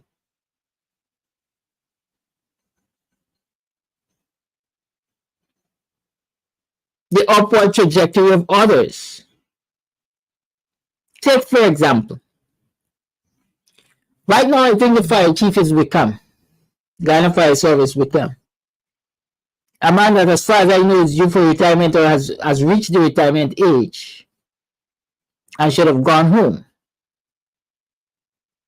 There's several younger, more qualified fire officers functioning below Wickham that cannot be promoted to either, what do you call them? I think they give them first rate and second rate and third rate, and that kind of ratings, or senior fireman, let me call it that. They can't be promoted because once Wickham is there, the deputy can't move, and everybody below the deputy can't move. Likewise, that is what is happening in the Ghana police force. That is why everybody is clawing at each other's throat. Because for as long as HINDS is there, nobody can be promoted to commissioner. And so all of the assistant commissioners remain assistant commissioners, and nobody can get promoted to assistant commissioner so that somebody can be promoted to senior superintendent and deputy and so on and so forth. No. So shouldn't the legislators be considering that?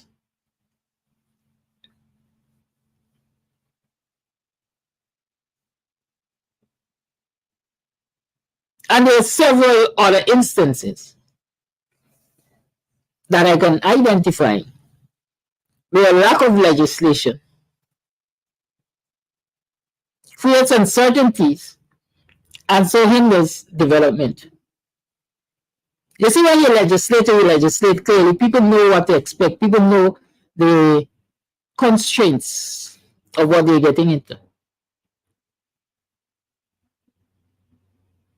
And so even in our politics, I'm saying this morning, these are things we need to pay attention to and address.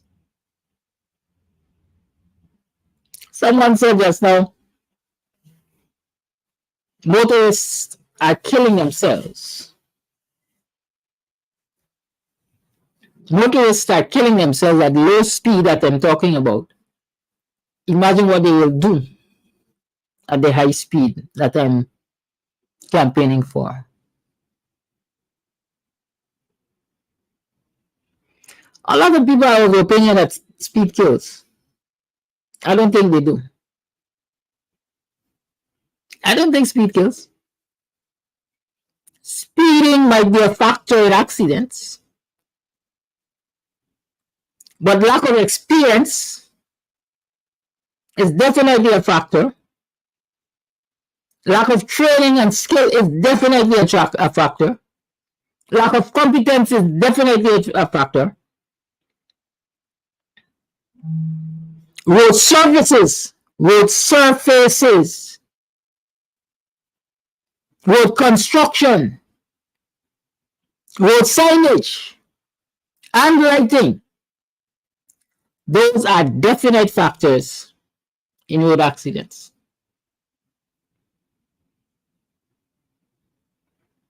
Let me explain this to you. We usually say everything is a sailing gun.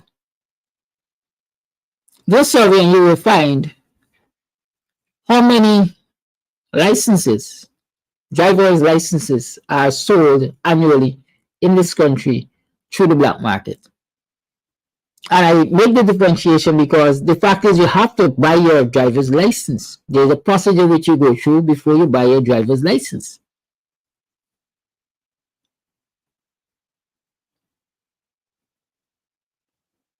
If you go through that procedure,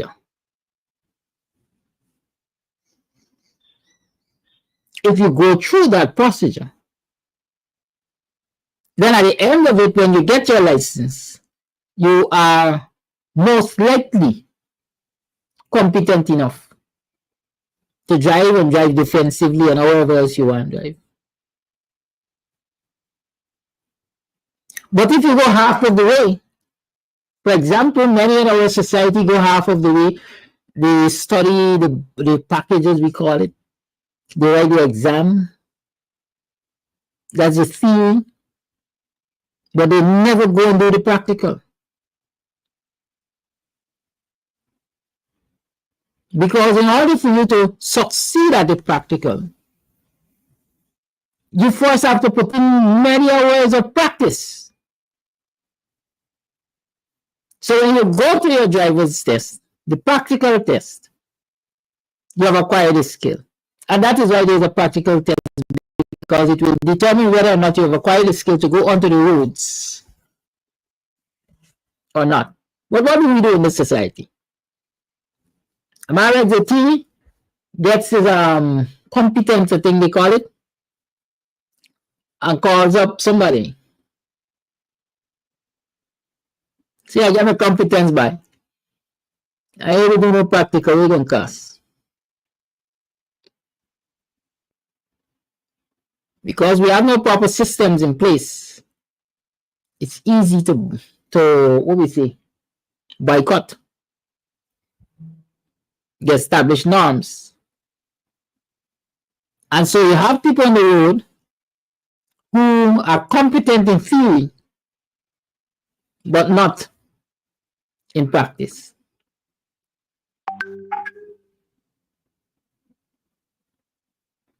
And some man who gets his license by doing the theory and buying the practical is speeding down the road and doesn't understand. When you hear the siren blaring, what to do. When you are approaching an intersection, what to do. If you're carrying heavy load in your vehicle, how it changes the dynamics of the vehicle. If you, all of these things they don't know.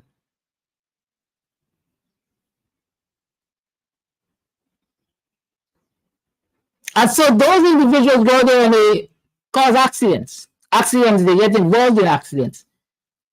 And the first thing you hear is because of speeding.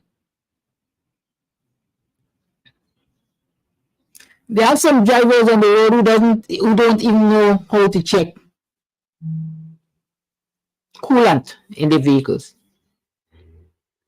engine oil level in the vehicles, brake fluid level in the vehicles. They don't even check on a regular the functionality of their lights, indicators.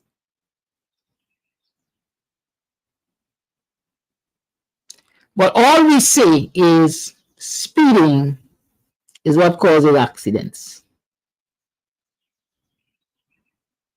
Hear me. I challenge any of you.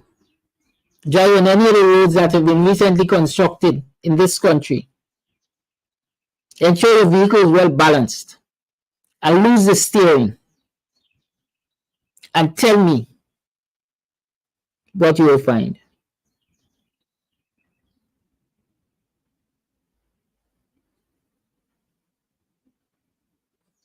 And those of you who live in the US and Canada and the UK and so on,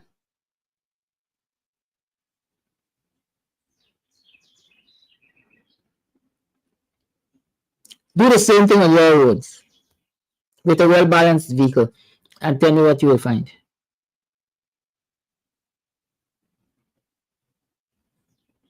The poor construction of our roads,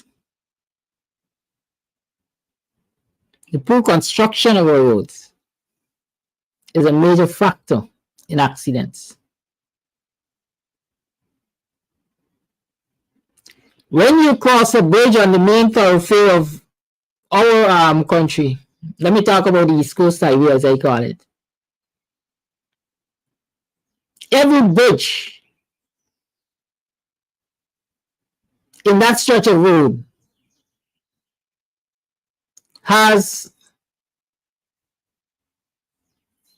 what we call it, there's more than a crevice. The approach to every bridge has a gap between the bridge and the road itself.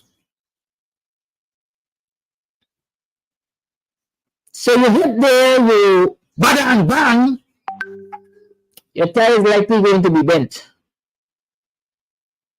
You're now driving a defective vehicle. People don't change tires every day.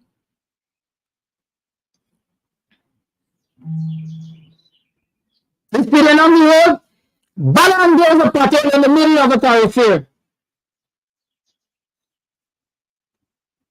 You can't swerve to avoid it, bang. Your tire is bent, defective vehicle. Sometimes your steering arms and all kind of things get bent and knocked out of place and so on.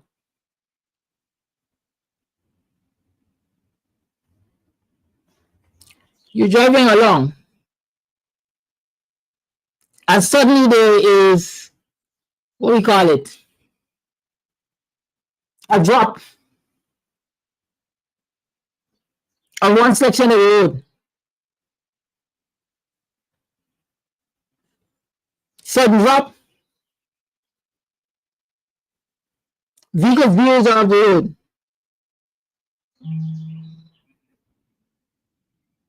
But it will tell you speeding caused the accident. It rains.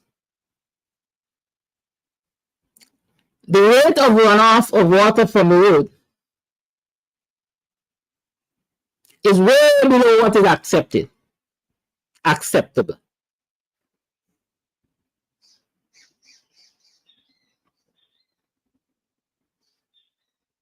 You get hydroplaned,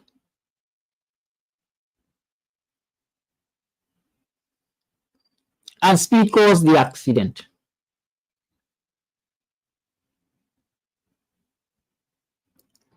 Nobody takes into consideration you're expecting that you will be driving on a road, but because of a few minutes of rain, you drove into a river or a ditch. The only thing they can blame is speed.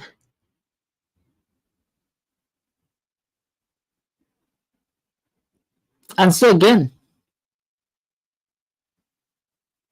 how do we address issues like those? Legislation, definitely. Establishment of SOPs, definitely. You mean to tell me the Ministry of Works doesn't have a team that goes around and look at the major thoroughfares, especially on a daily, weekly, fortnightly, monthly, half-yearly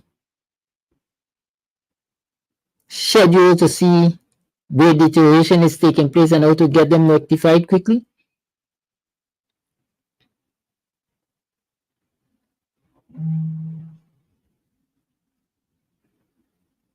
You mean to tell me there is no provision for road construction and repairs and maintenance to be done at night? They could only be done in the middle of the day when when a normally two-lane road suddenly, no, I say suddenly becomes a single-lane road because somebody put up two cones.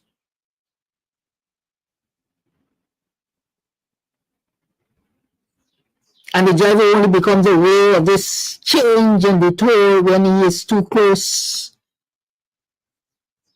to safely maneuver.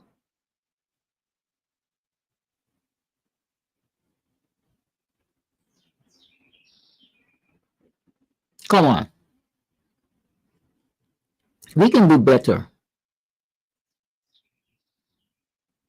We ought to do better. Our politics can't be only about elections and election time. It has to be with the quality of life that the citizens enjoy every day.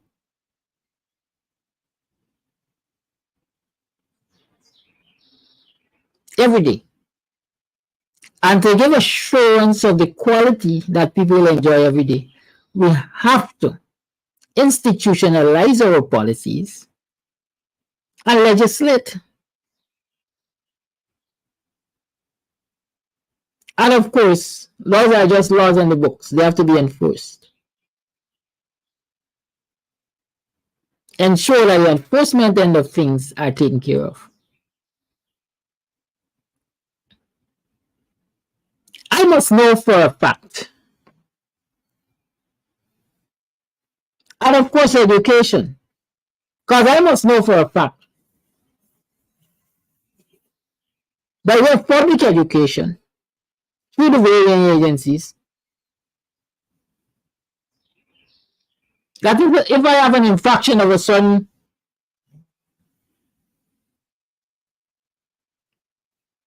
nature, this is what my punishment is likely to be. This is the deterrent. But if I don't know the deterrent, then somebody will take advantage of me. Or I will take advantage of somebody. Again, let me explain this. I have read and I've seen and I've heard that in the more developed countries, UK, Canada, and so on and so forth, US, if you are caught speeding in a school zone, there is no mercy for you. As we like to say, they're going to throw the book at you.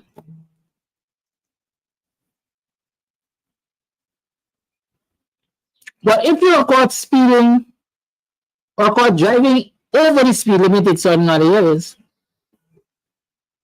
there's a provision of, let me say, 1% provision.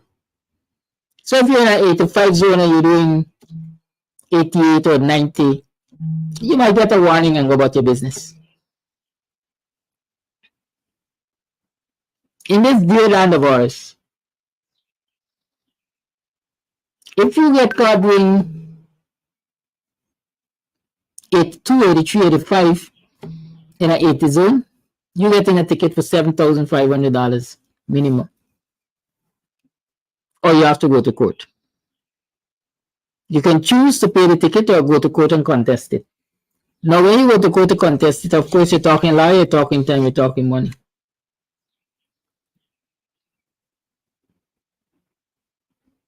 It's easier therefore to give a policeman a $5,000. Me not time for court banner. Hold on to this. But I'm told that if you go to court and you challenge a ticket that is given to you for exceeding the speed limit by 3 or 5, it's likely that that case is going to be dismissed.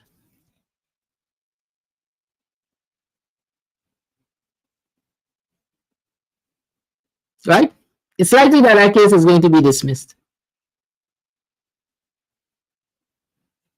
So are we saying that policemen and women are writing tickets for an excess of 3 and 5 kmh as a way of coercing people into giving them money?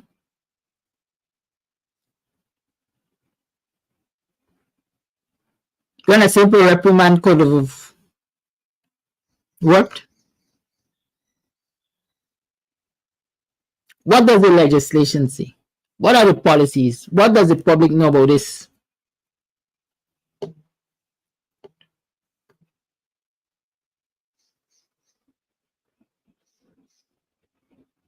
Am I giving a leeway of 3 to 5 kmh on any posted speed limit, dependent on the zone? Or if I just go across by 1 or 3 or 5, I will face a ticket and a fine. Because, hear me, I've experienced it for myself. You are driving in an 80 zone. And when you get to the end of that 80 zone, you see that sudden speed change. And just outside of that speed change, the traffic ranks are there with the speed gun. So before you can adjust to the new information, people got you on a speed gun, charging you for exceeding the speed limit.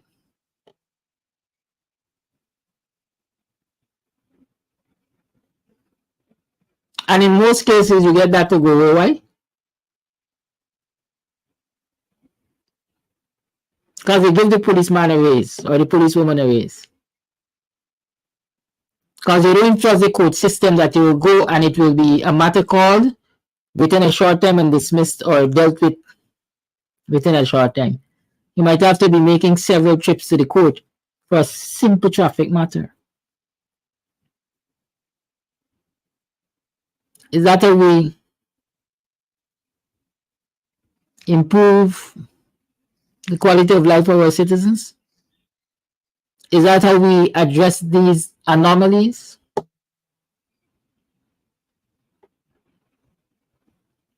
Legislation is important. Timely legislation is important.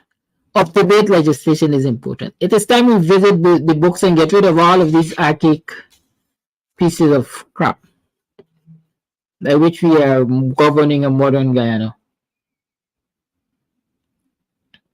For example, sedition. What is sedition? Sedition was removed from the law books of this country, I understand, some years ago. Conduct a speech inciting people to rebel against the authority of a state or monarch. Here, you know what is sedition? If you encourage people to rebel against a state or monarch, and these post-slavery laws we're talking about, in this day and age when we talk about freedom of expression, you can drag somebody before the court because they tell their fellow man that it is time to stand up against the wickedness of the PPP government. Sedition. Some will say Bassett Williams is responsible for it being back on the books. I don't know. I don't know. I simply don't know. I don't claim to know.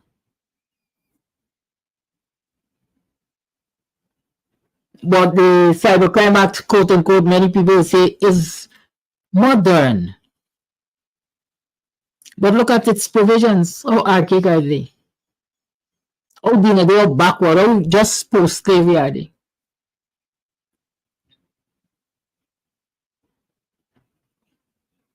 Let us not only agitate for political change in terms of government, but let us also agitate for social changes in terms of legislation and policies and all of that.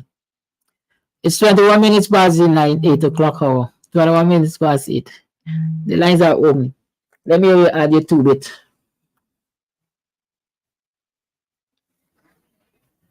to this discourse. Do we need constitutional reform? What should it address?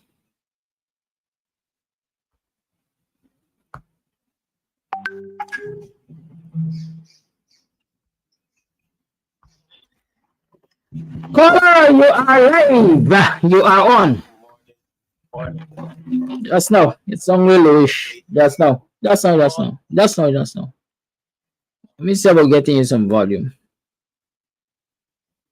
Go right ahead. Yes, I'm going to talk about a small place where the laws work. I gained the name Locked Up Abroad when I was locked up in Bahamas for a simple broken windscreen company vehicle.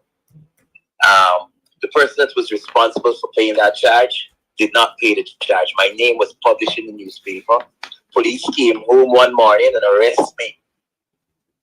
The only soft part I got, I was able to drive my vehicle, company vehicle, to the court, and the rest was history. They threw me in the lockup, which I was responsible for oversizing an air conditioning unit in there because of obvious reasons. And I warn people, do not get locked up in there because the AC is very cold. So I was locked up there, put in bangles, government bangles, and passed through the court. The magistrate who I was faced, who was put in front, was friends of my wife, or is friends of my wife. And she drilled me down, right? And she charged me, it was just a $75 charge. And bench warrant, I had to sit on that bench until 3 o'clock that afternoon. That's to show not because she was friends of my wife, I got it solved. Not because the police know me, because I was responsible for the servicing of all the AC units at the police station in Freeport. These people make sure the law works. They're not friends and family in this. But at home, you pay a blind and you're good to go. You're good to go. And that is sad. That is sad. If the laws start working, people enforcing the laws, the society is going to be a decent society. A very decent society. So that's all I have to say for now. Thank you for your contribution. I see Samuel saying you can drive as much as 69 in a 55 zone in the US. That's 14 you're permitted to overdo yourself by. Right? In Guyana, you try going to 56. It might sound funny, but it's comical. Kadaki. Morning and morning to all listeners and all viewers. Call The minister house and water was in Madio. However, we didn't know event in Madio was on Monday, but we get to know yesterday, Tuesday. This man at the meeting, he talked about connecting, no question, he didn't open the floor to question and answer. He talked about land and farm. Here we drop area words on. The farm is free. It's $100 for farm in town, $200 for the farm. Yes, everybody knows. I know it's politics. Tell people that pull up the farm. Some people won't pull up the farm, but me won't pull up because I don't know it's politics. Bring back the farm soon as you have first when we here to collect the farm. You know by then people go back to the farm because done in Georgetown and crew. Done in Georgetown, done meet in Georgetown, and the people left with the farm in their hand. What people feel like people in this bush stupid, people in Magic stupid. PPP doing too much of things. Taking me public assistance. If you're APN, you can get public assistance. If it's a PPP, you can get public assistance. You get people living with a man, they get drudge. They live with a children father, get the public assistance and a single parents. Because the children going to school clean and going to school regular and punctual, you know they can have public assistance. So as Mr. George speaking of public assistance, I guess Armenian cannot get it either because they are APN. Mr. Kadaki, thank you. Thank you for your voice. I'll call you on. Thank you for holding. Yes, good morning to you and all my black brothers and sisters in Guyana. Can you hear me clearly? Yes, we can. Okay, good. This morning, I'm going to be very short.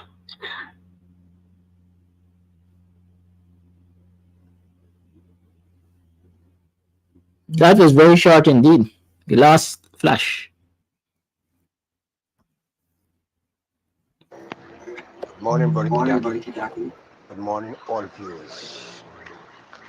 Okay, we're looking at Dr. HINDS show with me.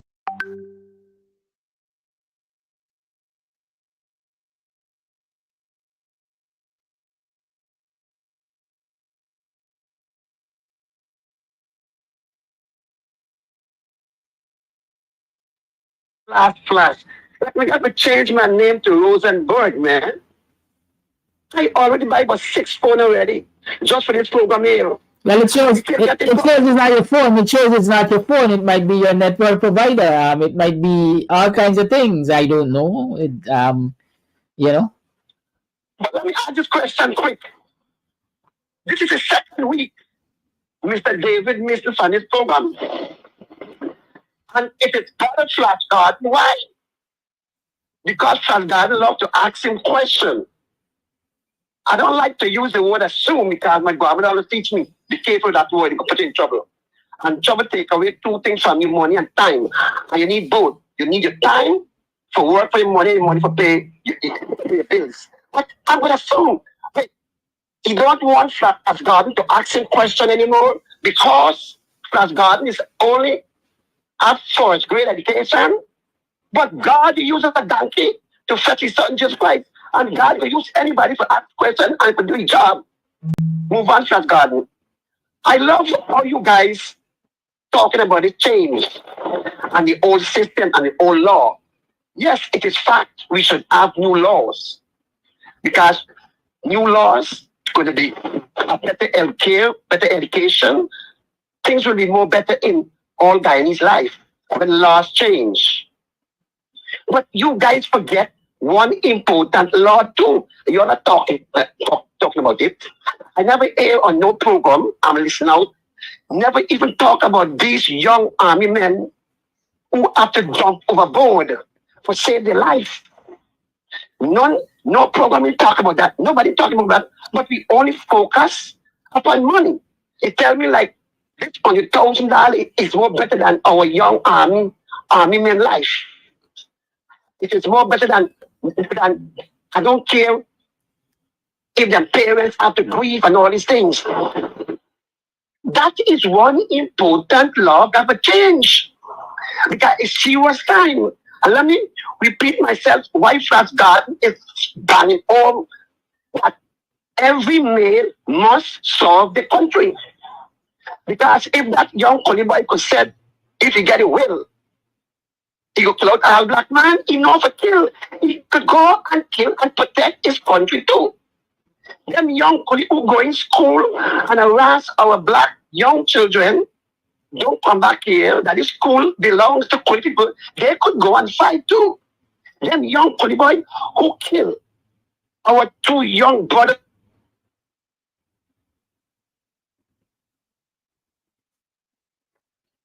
I guess that's it again. Mr. Dr. Henry Jeffrey. Can you hear me now? Yes. Now, those who kill them, any boys and mark X on their face, they could go and fight for them. Brother. Why we must allow only black parents alone must suffer in Guyana when anything happened to our young army men and women? Everybody got to share the burden, the tears, the grief. And this is what I'm going to bang on. The law have to change. Thank you very much for your time. Thank you for your call. It was showing this guy Freddie Kisway from other guys. He's talking about election, all matter of things. Anyhow, this guy, somebody program this guy. Are this guy blindfolded? Or this guy racing? It's either three of those things in normal parts. He said that the PPP win by one seat majority. And the PPP will win this time around by 3 seats or more. Come on, buddy. Must be all that these people has placed upon Guyanese, especially African and Americans. And the Indians that do not even want to hear about the PPP or see the PPP with all that they have done to this country. They destroy this country left, right, and center. steal all our patrimony and give it to the white fellas, ABC countries. You understand me? And this guy sit down there and have the audacity to say that all the people win by GC are more against the opposition. Come on, buddy. You smoke some black sage bush or something. I can't bush or something. You smoke before you go on this program, you know, man. You smoke something. Can be cheap weed at all. He think that he smoke mixed with something close to black sage bush or coconut fiber. Trust me. What would these people done to this country? Oh my God. And this guy sit down there. Sit down there and predict him. These people second. These people don't like African people. That is the whole thing. I don't have no apology towards saying that. These people, government and PPP, soup drinkers do not have no respect, no love for African people. And we have to stand up strong. Opposition have to come together now. Now is the time we join hands. The PPP are crumbling by every second, every minute this day. The PPP are losing it. They are losing it tremendously. Guyanese people. You want to see the next couple more months. Come on, bro. Guyanese people need to come out of this ditch that we in.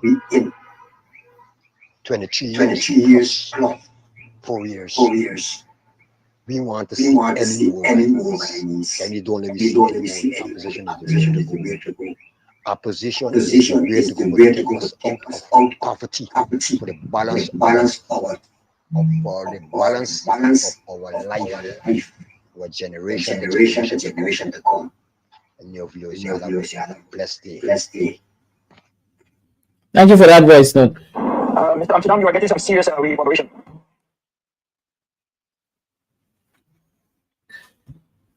Thank you for the information about the reverberation.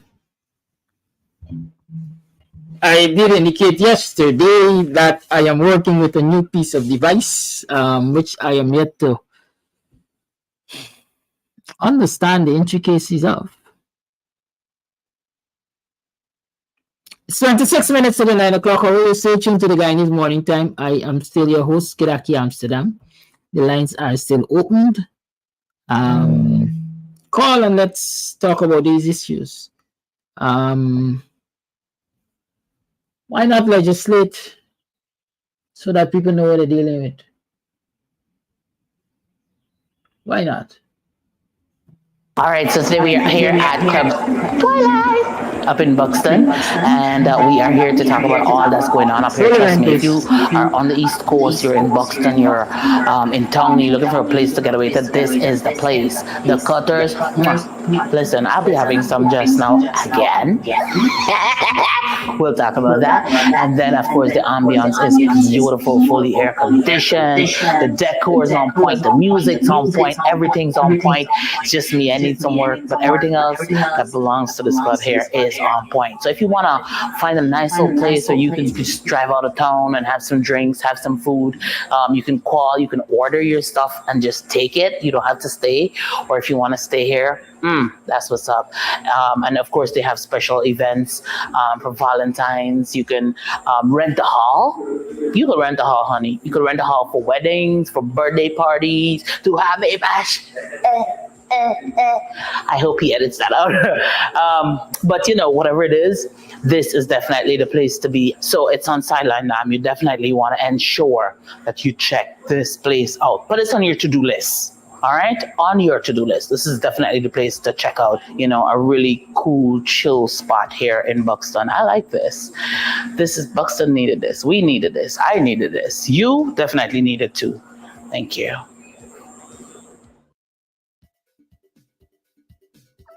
Stop running around like headless chicken. Go to Ashton's Marketplace for whole and cut chicken. But remember, beef, pork, processed They are meats, trying to bacon, strengthen the France, smoked ham, cybercrime ground pork, thing calabresa, to reach and out lots more. to all over the Ashton's world to offers bring wholesale back and any retail. Guyanese Check them out. who they Call feel 613-2332 will be a threat to or them, WhatsApp disclosing and exposing how they are 234-327-2955. treating us in this Ashton's country.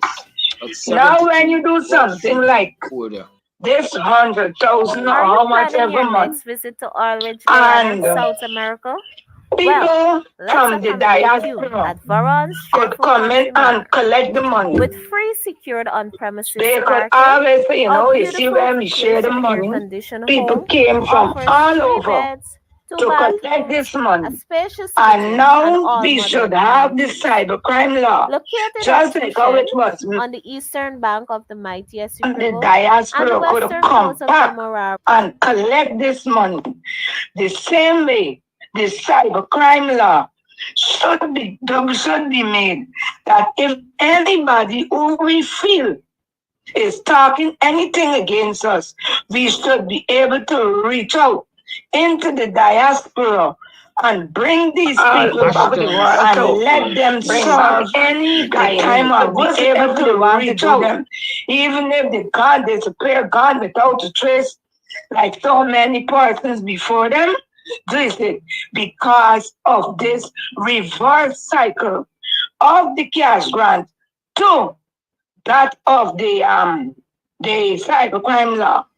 Now I think that is citing some picture where I think top officials from China came and visited with moonshine. We remember when Isabel Young came from the Vice News. She met with the vice president and not the installed president. I wonder if something is on foot that we, the Guyanese, need to know about. Lastly, with this thing, with this retention or removal or retraction of some of the items with the former the second top cup, I think this is where the outer world may, if they don't do it, put Guyana back on the blacklist for this money laundering thing that we were on years before. Because if you got persons who got so much of money in the banking system and cannot give a clear view of how they got this acquired wealth, and it's in the banking system, I think that the outer world will look into the banks of Guyana and see if the banks of Guyana are worthy to be in the Confederation of Banks Abroad, where they try to stem out money laundering. Last. Now you mentioned this thing about children, and many, you got a lot of young girls who may fall victim and become pregnant. We have got to study so many things for these young girls falling pregnant. I am the mother of children. I had girls, I had boys. And I could remember when I was working, that was one of the things that made me walk off my job as a nurse. Because I went to my then matron and I asked her to place me at the Denhamstel Health Center, where I would have been working a clerical nurse, and that was from 8 to 4:30 and so on. And she openly refused. Why I asked? Because I had my children, I had to leave and go to work. When I begged her to allow me to think, she transferred me from Best to Georgetown. Now I had to be in the job for 8 hours, and I would have got to use 3 hours to travel. Hence, my children would have been left unattended by any adult nearly every day for 11 hours. And when I did the night duty, sometimes it may have run into 14 hours. And I had to sit down and study. Being a mother to my children. I brought them into the world. I am a single parent who was to look after them. And when we come to public servants, now you join the world about 20 to 55.